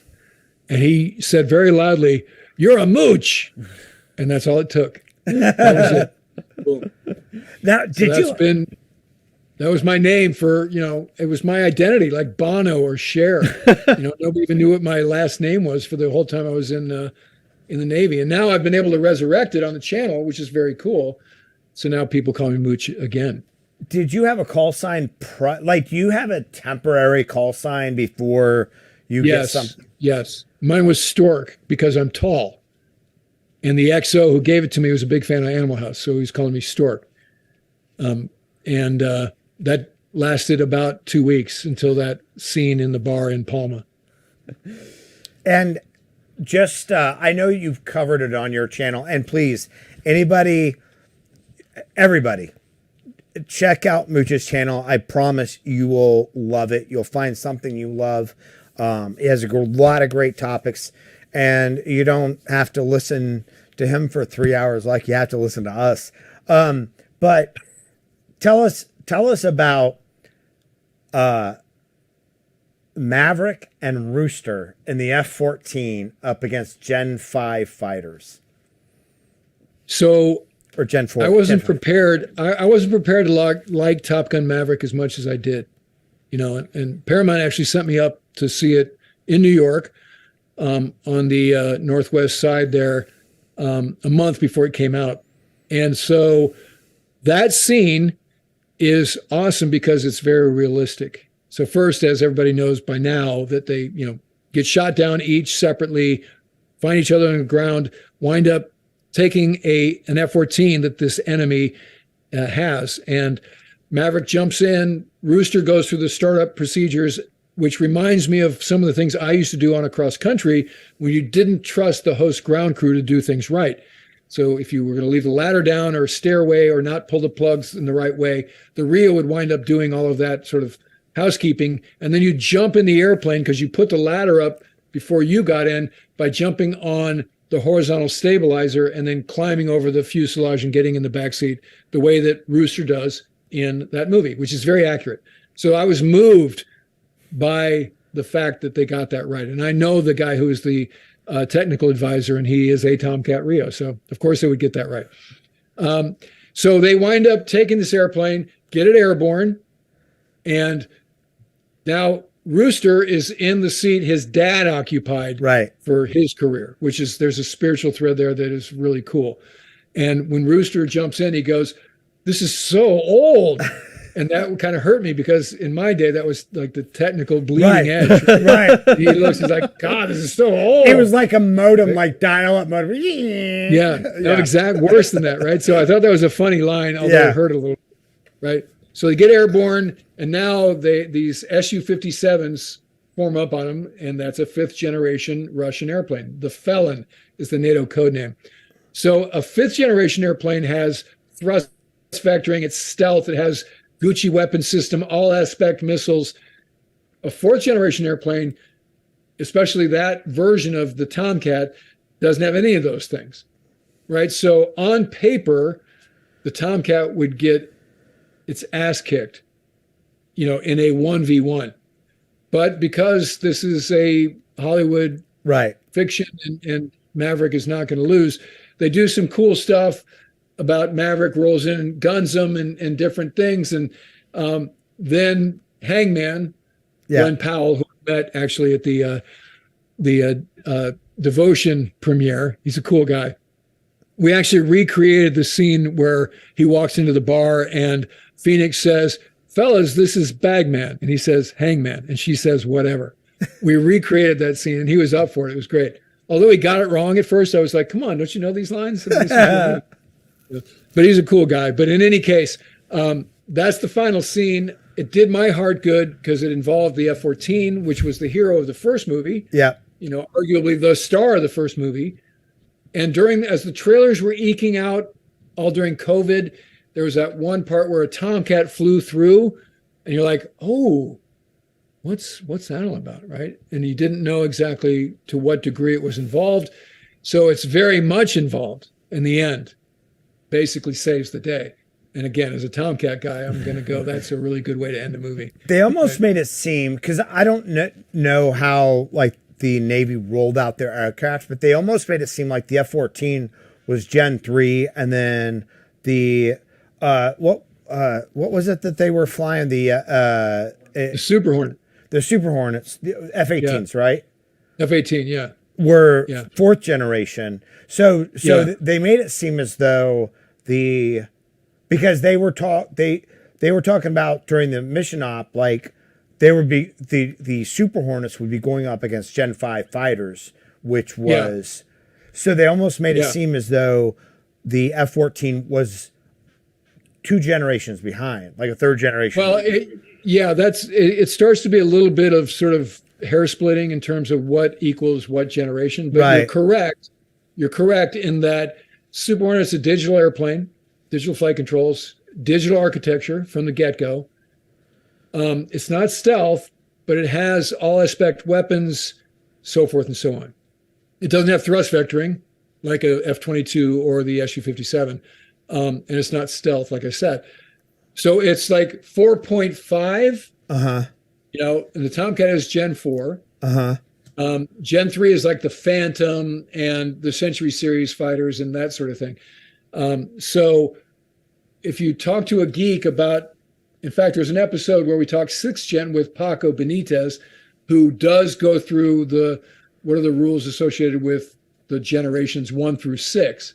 So that's a good one. But you are correct that there is a half generation improvement between the Tomcat and the Hornet and the Super Hornet. And then there's a full up generational improvement with stealth airplanes that have glass cockpits and, you know, visors that are your heads up display and all aspect weapons and are stealth, right? So that's a whole different, and they're network centric and they have fusion and they can do things, they can control drones and, you know, all kinds of stuff that you couldn't do in a 4th generation airplane. How closely are you following AI, and where, as like an author, as a RIO, as somebody deep in this world, how do you see, because AI just sort of like jumped, it just made this huge jump. How do you see that, or how would you imagine it? How would you like it? What do you see as the future of AI in you know, the sort of the air space? Well, so I mean, AI is here, right? That genie's out of the bottle, right? And I just saw that story yesterday about an exercise that the Air Force did where the drone killed the operator because the operator was giving him information he didn't want to carry out. I believe also that somebody came out and said that was a thought exercise, that it wasn't something that actually I think that there was sort of a retraction on that. That's probably the Air Force hierarchy walking it back. I think the guy got a little too chatty in front of the press. It was an exercise. It wasn't just a thought exercise. They actually did it. And when they said they killed the operator, it didn't like physically kill the operator. Right. It targeted him. Right. You know, the thing he's controlling targeted him. And then when that didn't work, it took out the communications tower that transmitted his stuff. So that's like the Frankenstein monster, right? Where Dr. Frankenstein's like, I don't know what happened. I mean, I just built the guy. I didn't tell him to go drown the little girl in the village. Right. You know, and that's actually how the YouTube algorithm works, by the way. So I'm in a Illuminati Discord server for YouTube creators. It's a by invitation only thing that includes the highest staff of YouTube, including the guy that runs the algorithm, whose name is Todd. And so often we will go, Todd, this happened. I just had a spike out of nowhere. I didn't change the thumbnail. I didn't change the title. What's going on? He's like, I don't know. Send me a screenshot of the curve and I'll put it into the data file. Right. Right. So the algorithm is on its own. So if you're like, I got a heater, I'm on and then suddenly it just plateaus, you're like, what happened? That nobody will know. Right. It's a confluence of so many variables by this point that are not human in source. So that's the same of AI. AI will be a force multiplier in terms of loyal wingmen. So if I'm flying my 6th generation fighter and I've got Vixen drones, I can control upwards of 8 of them. And I've given them a task and they go do, and they're cost effective. Now I have where I'd have 2, I have 10, in accordance with the budget and the capabilities. These are all stealth, low observables, lethal, so forth and so on, right? Unit cost is a small percentage of what I would pay for a manned aircraft. Not to mention the cost to operate is another small percentage because there's no human being to take care of. Okay, sounds great on paper. However, we see those things like that. What happens when? What happens when there's an EMP pulse and suddenly you can't communicate with any of these airplanes? Right. Right? Which they've shown that we're really over leveraged against things like EMP. And what happens when we get hacked and Brand X now can control these things? Right. So these are real conundrums. They're real problems. I think sci-fi, they're talking about that War Games and Terminator 2 and all these other things. They're like, see, this is, fiction is actually true. I think it is at some level. Mm-hmm. So I think, for instance, unmanned, it's happening. There's no going back, right? Because of something, well, we need humans in the loop. Really? Because the smart guys are already way ahead of you. Right. And they've already sold this to the Pentagon and decision makers and influencers in a way that you can't, that toothpaste isn't going back in the tube. Right. Right. So unmanned is here. This episode I'm working on now about the Brits, the reason they want cats and traps is not for manned aircraft, it's for unmanned aircraft. Mm-hmm. And the Ford class carrier is all about, can we arrest landing and do catch-outs with very light things, not heavy things. The MQ-25. That's why emails took so long. It wasn't because we got to shoot 72,000 pounds Tomcats off the front. It's we got to shoot an 11,000 pound drone off the front, right? And so it's happening. You can't go back. So how does a drone interface with an air wing now? These are the devil in the details. How do you do mobility tech notes? How do you do daytime recoveries and launches? Not to mention nighttime. We haven't solved that. Right. We have this technology and we can land an unmanned aircraft on the carrier one at a time. And then, so what's the next step? We haven't figured it out. AI. Right. AI is a misnomer. We don't have AI, right? There aren't sentient machines that can rival what a human brain can do yet. There aren't. There's very sophisticated programmed stuff, but it's not like replicating the human brain in terms of impulse, in terms of decision making, feelings, remorse, guilt. Right. It doesn't exist. Right. So AI in the full up sci-fi like Westworld or Blade Runner, like you can't tell the difference. It doesn't exist. Now, will we get there? Perhaps, but not in our lifetime. And it certainly won't be part of military hardware in our lifetime. So I don't think we have a lot to worry about. And when it rears its head in a way that is, creates a headline, that can be attended to. Right.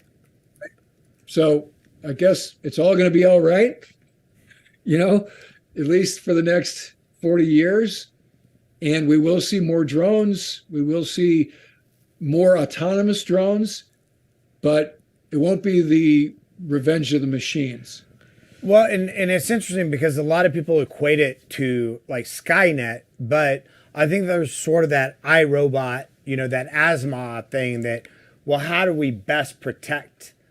Like it's not destructive, but it's like, protection through tyranny. Like, because, it's sort of like the example you were given, this exercise where this AI was supposed to take out anti-aircraft sites, right? I think that was the thing. Yes, And then yes. and then the operator said, yes, it's an anti-aircraft site, and yes, it's in a hostile environment, but it's not currently a threat. Don't take it out. So the AI goes, okay, I'll take out the personnel around it. No, don't do that. And the AI goes, I'll take out the communication towers so you can't talk to me. Yeah. Yeah. Right? Well, because again, they're like, well, because we incentivized it to say you get points if you kill a SAM site. Right. Right. And it's like, it was sort of myopically focused on that. It's like, you told me that this is what matters. Right. Right. And it's like, no, listen, like, Hal, now I want you to do this, you know? And it's like, no, you told me this is what I'm doing. Right. Right. Again, it's sci-fi. It's like suddenly the monster's out of the castle. Yeah. You know, it's the scary part. So guys, hope you will come back and join us on Tuesday. We're going to be here with Michelle Taylor, served in the Army intelligence community and then in the FBI for 14 years. So we'll have her here on Tuesday. Ward, thank you so much for like this wide-ranging conversation. Yeah, thank you guys. We went all over the place. Yeah, No, it was man. great. I feared this would be the case. No, it's So, good. No, though. it's Have fantastic. fun with post-production. Yeah. There is no we don't- post-production. there is It's no- out Oh, there. is this a live stream? Yeah. We're lazy as fuck. Like, yeah, All this right. is a live No, stream. great. No. All right. Yeah. No, I appreciate you guys indulging me. I want to come up to Brooklyn and Do it, man. hang in person. I want to smoke a cigar in the Do lounge it. there with the We comfy would- chairs. We would love it. I was Yeah. just up there. I was in Queens for the Westminster Dog Show a few weeks ago. Best We had in a the show. dog. We had a dog in the show. Oh, really? Yeah. Yeah. Well, man, German wirehead pointer. next But time, next time I'm up let there, me we're know. gonna hang out. Yeah, absolutely, Right. man. So thank you, Ward. Go check out his novels on Amazon. Go check out his YouTube channel. There's some links down in the description for you to go check him We out. promise you'll love his YouTube channel. Promise. And also That's join the it. Team House guarantee. That's the Team House Team House, guarantee. well. Also join us Patreon. Yes, like Jeff. He was patron number 2, I think. Patron number 1 was Doug Sherman, first responder in Gloucester, Mass. Great human being. For less than a cup of coffee a month. You can, Yeah, I don't even care. Just give me something. Give me you- $1. Give me $100. You can feed Mooch. Feed Mooch. All right, guys. We'll Okay, see thanks, all of you on guys. Tuesday. Take care. Thanks, everybody.